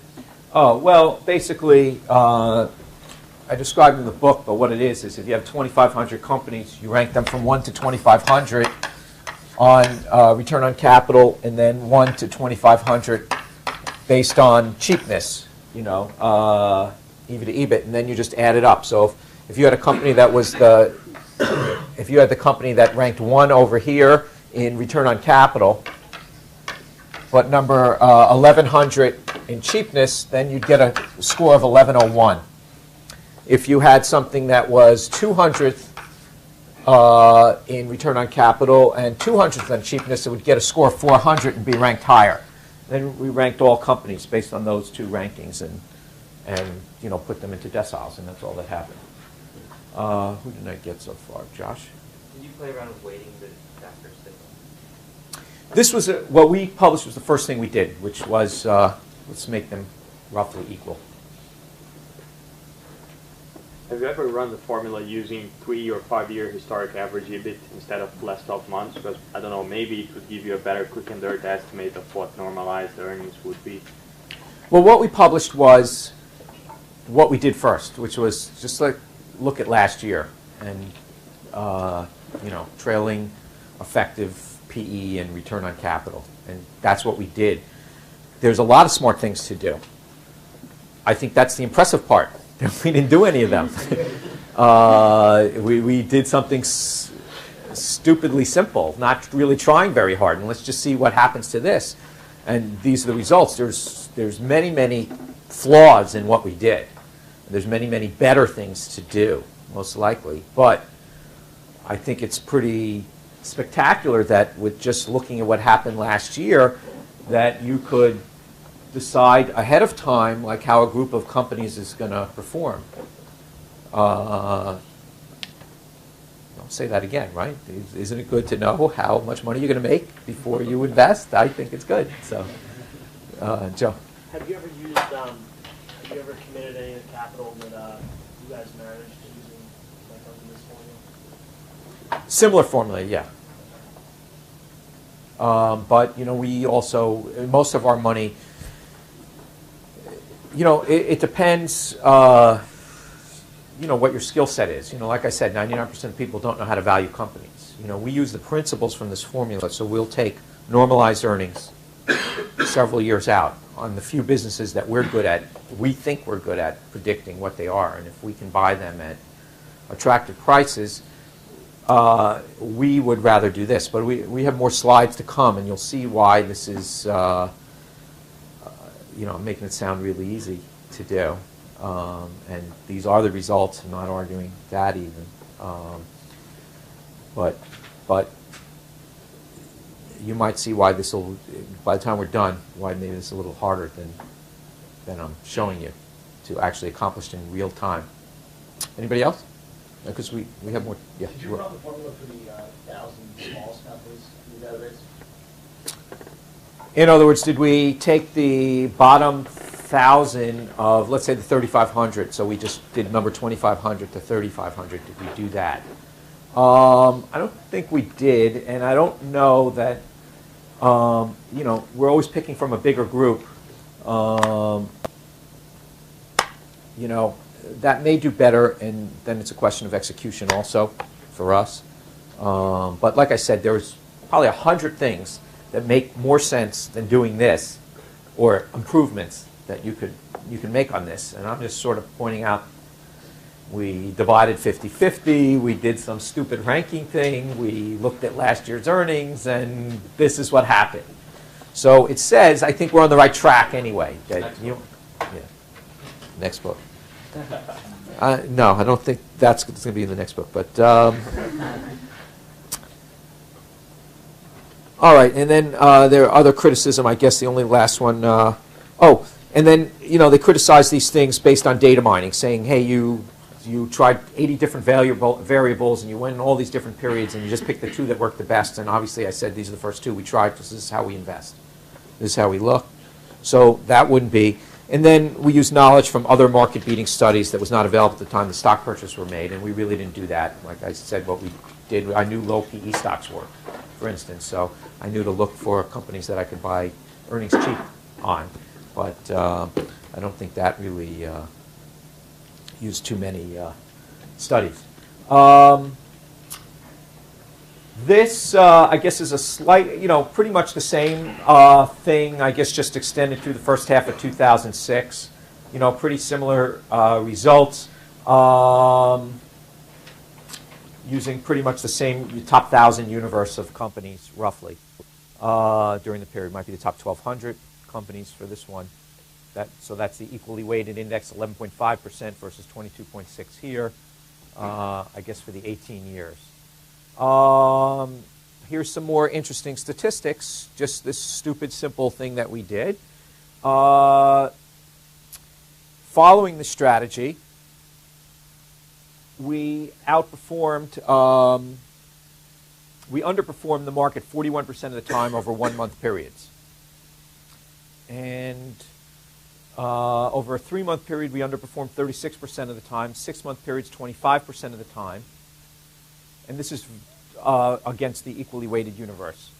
1 year periods 20% of the time, 2-year periods 15% of the time, and 3-year periods we beat the market 3-year rolling periods during this 18 years that we did, which is probably a couple hundred rolling 3-year periods, beat the market 91% of the time, or only underperformed 9% of the time. So fairly compelling.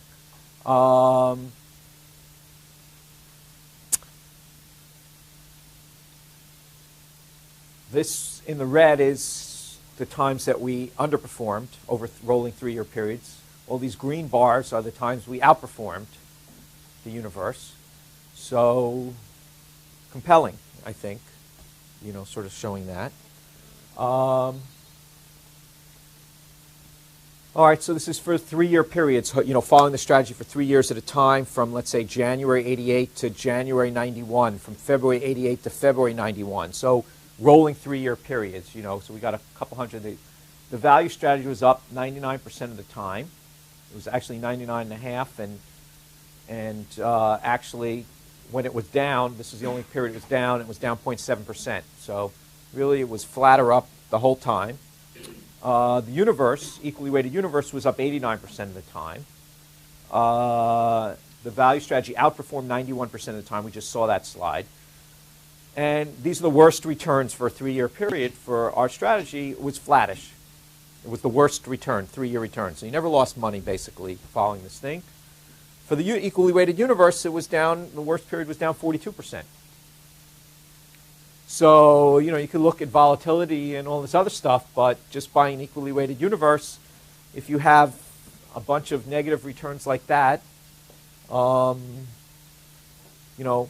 the way to measure risk? You might say, I would say, this sounds less risky, perhaps, or at least certainly during the period that we studied, it sounded less risky, right? This is versus the S&P. 45 underperformed the S&P by 45% in 1-month periods, 27% in 6-month periods, 22% over 1-year periods. So we outperformed the S&P 78% of 1-year periods looked at. This is the 30 stock portfolio. The 3-year periods outperformed the S&P 93% of the time. Only 7% underperformed. 14 out of 187 periods. Excuse me. And that's what that looks like versus the S&P. The little red is the times you underperformed. Everything in green is outperformed. So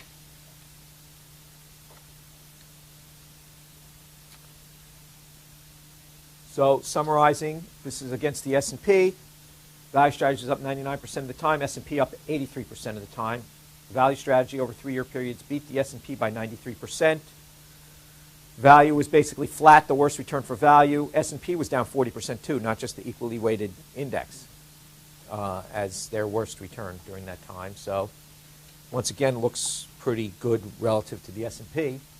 You might say, gee, those are the wrong metrics to use, something. Oh, well, let me go to this. And this is the main point, even though it's only on one little slide.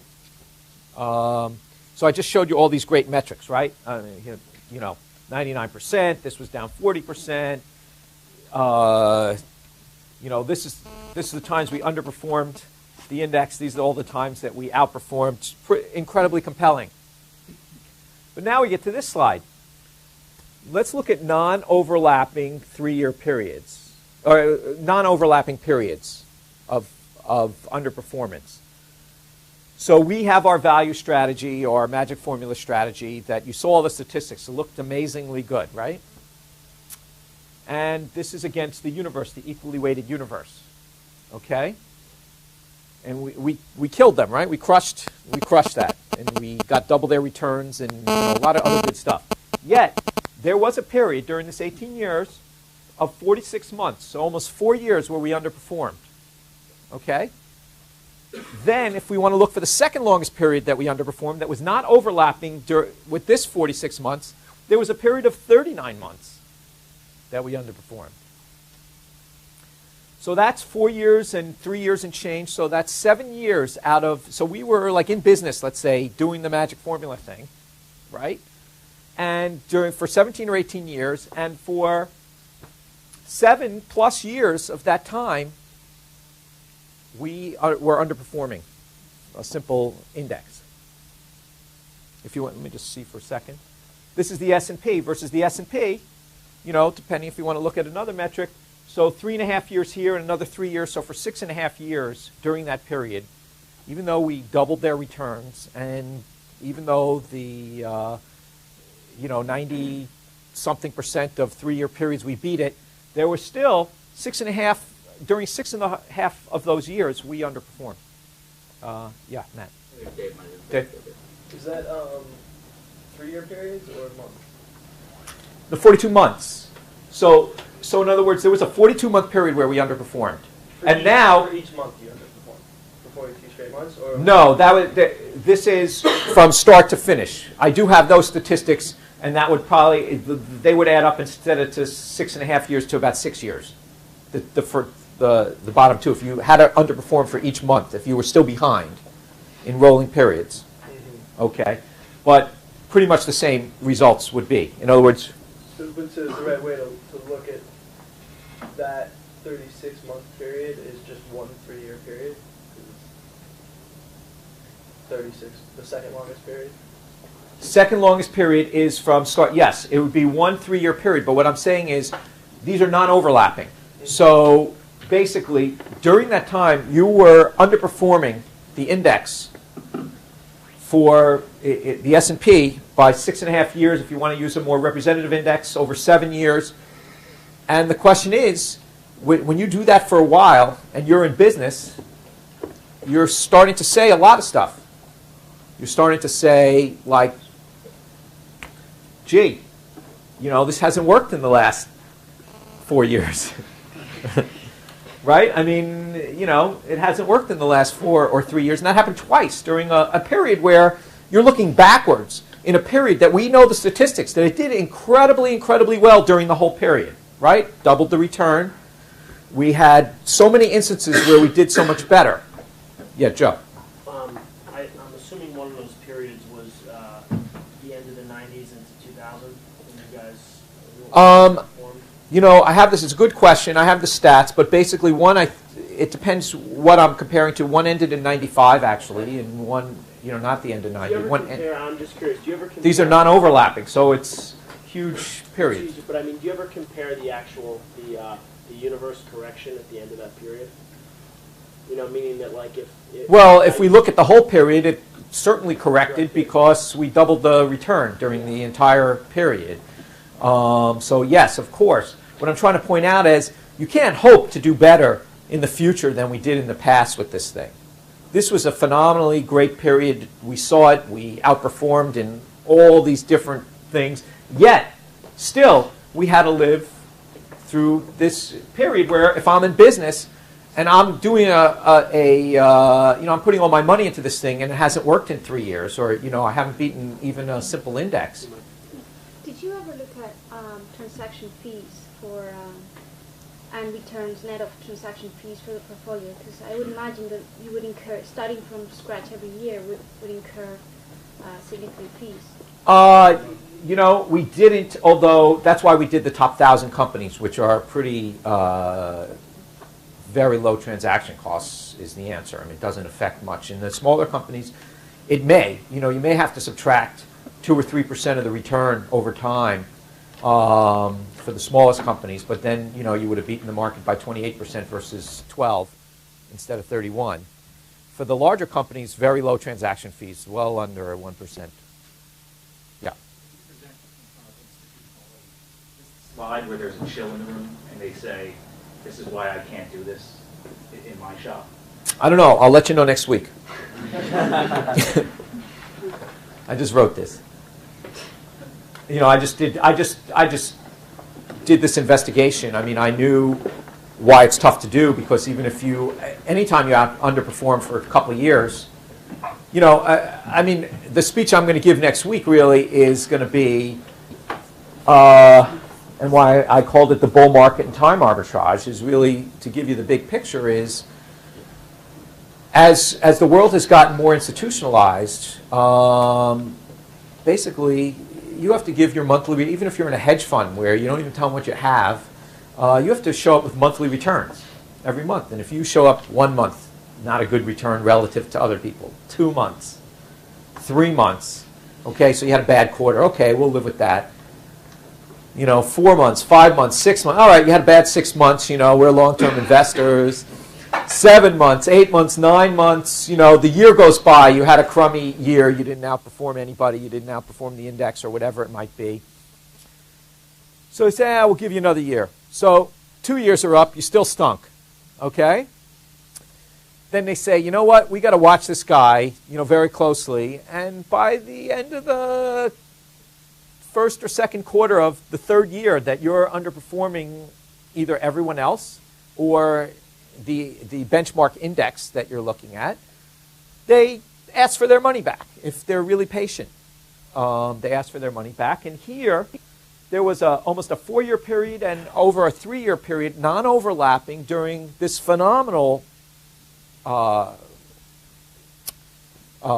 record of success where, and one institutional manager said, well, who should I give my money to? Should I give the guy with the lousy record or the guy with the good record? You're not going to, even this phenomenal long-term strategy failed during this period. Jay? What is it, like how many years back were you researching all of these underperformances? No, this is just the 18 years. So just the thing I showed you in the beginning. Okay. During the 18 years. So during 2 non-overlapping periods of 4 and over 3 years, so 7 years during those 18 years, I was underperforming, even though the results were pretty phenomenal. Let me just whip through these because you might say, you used the wrong benchmark. Because everyone, like if you sit in an institutional investment meeting, and I've done my share of those, basically you're looking at all the managers and, the guys who stand out are the guys who didn't do well last quarter or the guys who didn't, forget about the professionals who are managing the portfolio. When you go for your quarterly meeting or whatever, you're looking at the list of guys who have done well and who haven't done well. And then after quarter after quarter after quarter after quarter, you're underperforming. So what they do is they benchmark. They say, well, how's he doing relative to, other people of his ilk? So we picked roughly 1,000 companies, which is the Russell 1000, the 1,000 largest companies. This is the Russell 1000 value, assuming people would categorize you as a value investor. Okay? So we just compared. You can see that we did 10 points better than the value and pretty much double the overall thing, the overall Russell 1000 total return. And you can see once again versus the total return of 3-year periods, the strategy beat it 93% of the time of rolling 3-year periods. Pretty impressive. Underperformance in red, outperformance in green during those 3-year periods. Pretty impressive. Once again, versus total return, up 99% of the time. Russell 1000 was only up 83% of the time. Our worst return was flat, basically. The Russell 1000 total return was down 41% as worst return. So pretty impressive. You say, that's not the right metric. Let's go to the Russell 1000 value. Let's see how you did there. So you beat value over 3-year periods. You beat it in 1-year periods. You beat it almost 80% of the time. In 3-year periods, you beat it almost 90% of the time. And that's the graphic representation of that. And then you see, once again, I guess the Russell 1000 value did better, was up 90% of the time versus 99%. But our worst return was flat again, and this was down 19, 20%. So, versus the Russell 1000 trailing, we killed that one.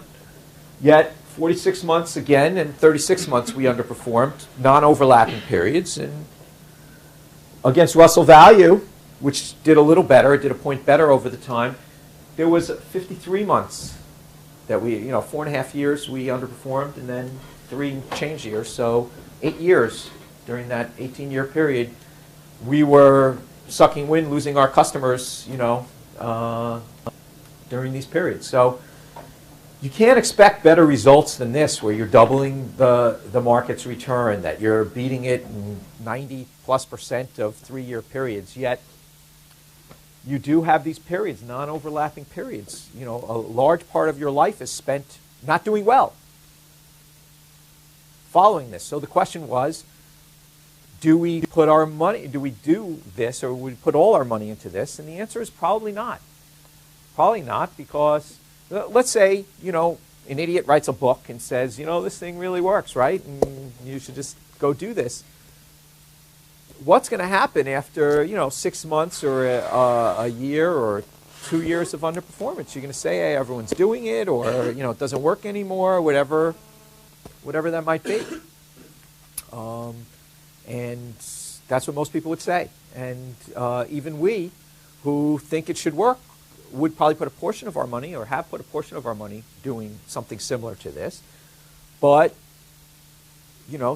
so you don't have to quit your day job, we would rather understand the companies we're investing in, that we're buying them a lot cheaper and than what they're worth, and we feel more confident putting our money in that than this, because we're going to go through this 53-month period and this 39-month period, and it makes sense to buy, and it always makes sense, and it'll always work. And so that's why it was called the bull market in time arbitrage, meaning buying above average companies at below average prices works. It's always going to work. It always makes sense on average. It's going to work over long periods of time.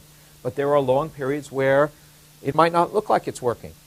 And even in something where we look backwards, and we couldn't have done better. We really just couldn't have done better than this. You can't expect to do better than doubling the market's return with a lot less risk, winning in all. We won in so many periods. We beat it 80% of the time in 1 year periods, yet went through this string during that time, where the types of stocks that we were picking were not doing better than the market. Jay? The beauty of this formula is its simplicity. And to your knowledge, are there any other investors or followers of the market who have put out, two metrics, something as simple as this, to try to use as a benchmark for stock picking and outperforming the market? Does someone else put up another two? No, I mean, factor? are there any other maybe competing magic formulas out there in the world? That. Well, there are a lot of quants out there who, I think I wrote in the book, and it got, I don't know if any of you read that appendix part, but compared it to Bob Haugen's work, where he had, I think, 65 factors that he looked at and created, and so we compared this to that. And the way we compared it is, we don't have his 65 factors. We know what the top maybe 10 are or something like that, because he published those. But what we did was, he, on his website, for over 10 years, he published the rankings. Didn't say how he got to the rankings, but he published the rankings of the stocks in the database that he was using. So it was very easy to say which stocks ranked in his top decile, which in the second, because we had the actual rankings, whatever he did with those 65 factors. And so we said, let's rank his companies by decile, based on his rankings, and let's rank them like we did over here by our decile. And so we looked at his top decile. Oh, and what we did was, each decile we held for a year, okay? And his factors were, he put together his factors to say what's going to be the outperformance for the next month for these stocks, and buy those. Those are going to have the best outperformance. But a real portfolio manager, or say if you're really buying cheap stocks, should hold up for, should be able to buy a stock and hold it for a year and see how it does. So that's what we did to his 65 factors. We said, your top 10%, hold them for a year. How did they do? Our top 10%, hold them for a year. So,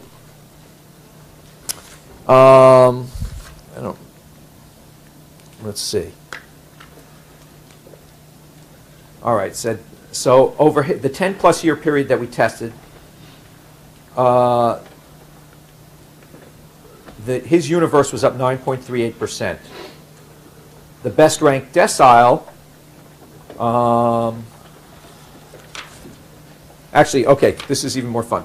Okay, so the first thing we said is, if you turned over his top decile every month, okay? You just swapped the top decile for this month, the next month you pick whatever stocks were in the new top decile, because he would re-rank every month.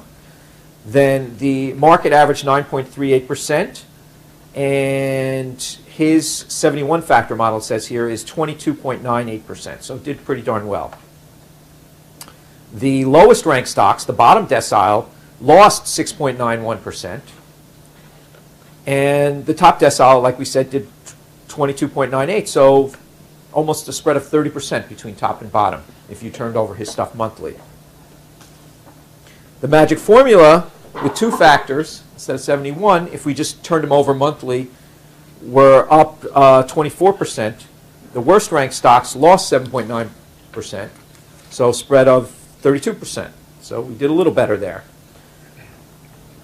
But now, what if you held his portfolio for a year? Every month you bought his top decile, held it for a year. The next month you bought his decile, held it for a year, and then did that for over 10 years.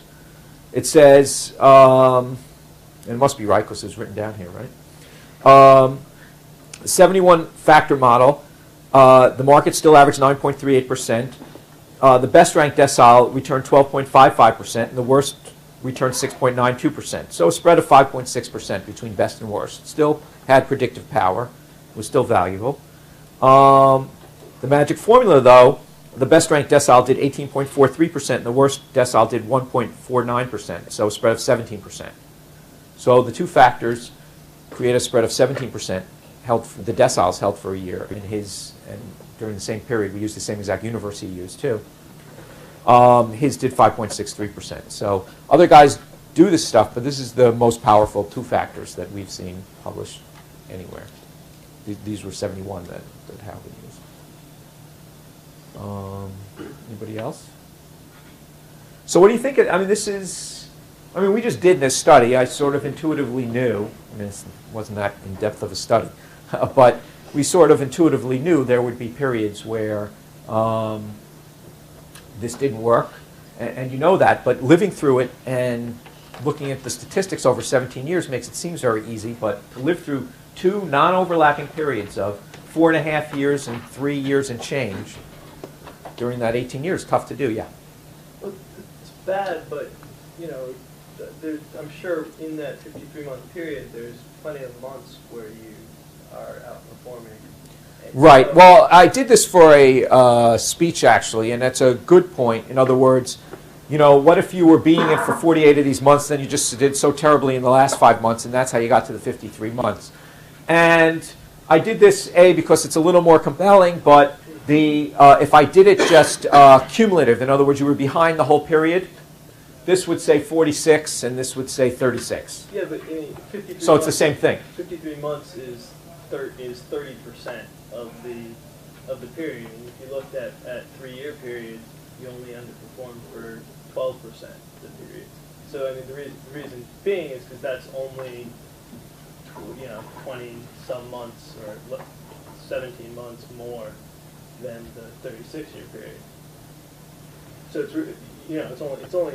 But let's think about it practically, okay? And this is my point. If you're in business and someone has their money with you and you have underperformed for 4 years, you're done. That's what happens. And that's why this is hard to do. And, most guys aren't this good. So even if you're good, in other words, let's give me the presumption that what we're doing here makes sense, and the guy who is running this model, or actually picks stocks this way, who can double the market over a 17 or 18-year period, and he's doing smart things, things that make sense. He's buying above average companies at below average prices, and he's consistently doing that, whether he's valuing them or whether he's following this model or whatever it is. He's doing smart things. And looking backwards, we know it was smart because he doubled the returns and he had less loss and, all these kind of things. Looking backwards, the guy had some talent, right? Looking backwards anyway, he had some talent. And even the guy with talent is going to face periods like this, okay? And it makes it very hard to do professionally. It makes it a hard business to really stick with your guns. You can see that it's much easier if you just mirror the image. You mirror the why people would want to mirror some index or benchmark, not go too far above and not go too far behind. It's you don't get killed. It's like the analyst who how analysts' estimates usually bunch up near one particular area. If you were an outlier and you're way too high, okay, you get into much more trouble. You may be the only guy right, and that's good. But if you are wrong and everyone else was right, you're basically risking your job every time you put an estimate like that. So you're better off bunching, either way too low or way too high. You're an outlier. You're much safer being with everybody else because everyone was wrong. So you don't lose your job. If you want to be the outlier, you're taking some risks, and by following a strategy like this, you're the outlier. You're pretty much always the outlier. You're buying out of favor companies, things that people don't want, and they zig and zag at different times than any benchmark that we tried to find. And it's very hard to do in practice. And so I think that's the good news. That's the bull market in time arbitrage, that if we buy companies and most people are looking to do well, they don't want to buy it because it's going to take 2 years to turn around. Most guys won't buy that company. Following there's a bull market and following a strategy like this is a bull. It's not going to go away. This opportunity is not going to go away because people are going to suffer severely, even during wonderful periods for the model. Okay, for the magic formula, people are going to suffer. And the same thing goes for picking individual stocks. That what Bill Miller does, which is it's worth this. What, the next 2 years are really going to stink, or it's going to take 2 years for people to see this thing play out all the way, or until they earn money, or whatever it might be. Tough to live through that, and most people don't choose to do that. And so I think, the big question that everyone asks is, there's so many hedge funds, there's so much money chasing this, and the question I'd ask if I were you is, gee, did I miss the party, right? Used to be easy, now it's really hard because everyone's doing this, and I think this will always save you. Yes? So, would you want to add more, one factor of how long the stock was overlooked? Pardon me? So you underperformed the market for a long time. So if you add a factor how long the stock was overlooked, you may pick the stock more better. Okay, you mean if a stock has underperformed for 3 years, Yeah. how does it well? Well, they've done all kinds of studies showing, like momentum studies showing, if it's done well in the last year, that's really good. That's a good momentum factor. If it's done well over 5 years, it's negative. Okay, so the stocks you want, stocks that haven't done well in the last year, market price wise, they've done studies that show next year's, on average, won't be good either. Okay, in other words, negative momentum is bad in the short term. But if a stock hasn't done well for 5 years, that's a good signal. All right, for 1 year it's a bad signal. For 5 years it's a good signal. So that's sort of saying that. If I were constructing a model, I would probably choose not to use too many momentum factors. One, because I don't necessarily trust them. Two, you can make all this very complicated, and what we keep getting back to this year is figure out what the company's worth and paying a lot less. And it's not more complicated than that. And when you turn it into a stock rather than evaluating a business, you get away from what makes sense. So even though it's a tough business to be in, doing logical stuff that makes a lot of sense, you probably should cut out the rest of the junk because this did result in doubling the market's return. This kind of strategy. So. Do you have any idea what the cumulative returns look like at the very end of those 53 months?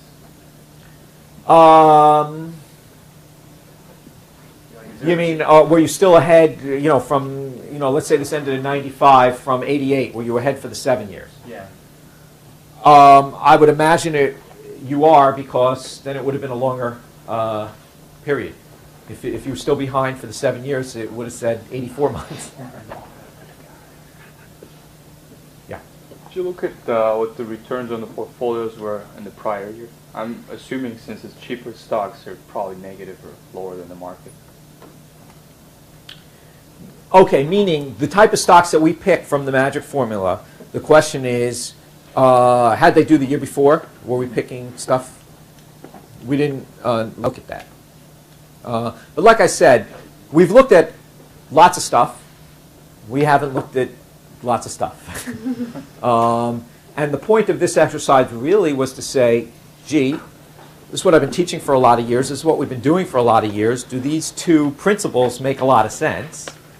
They intuitively made a lot of sense. We're not quants with 71 factors figuring out all these things, but it would be kind of cool to compare just logic and what we actually practice to what happens when you turn into a quant and think it's a piece of paper and it bounces around, and how did it do the last 3 months bouncing around wise, and should that affect what I pay?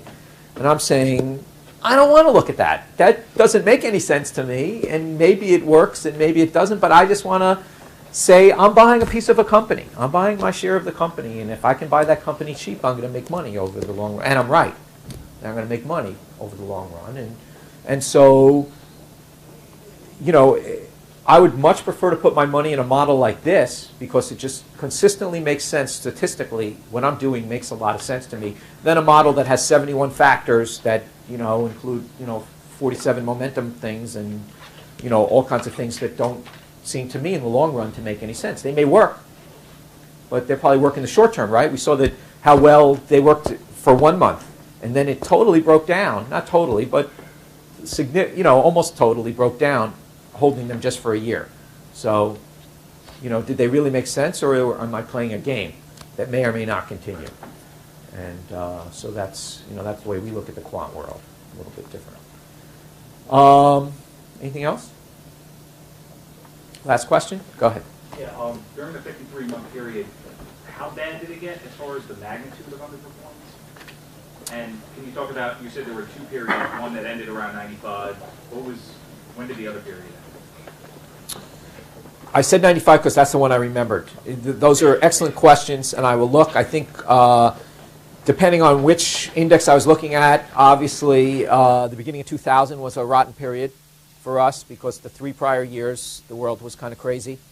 So those were bad for logical things.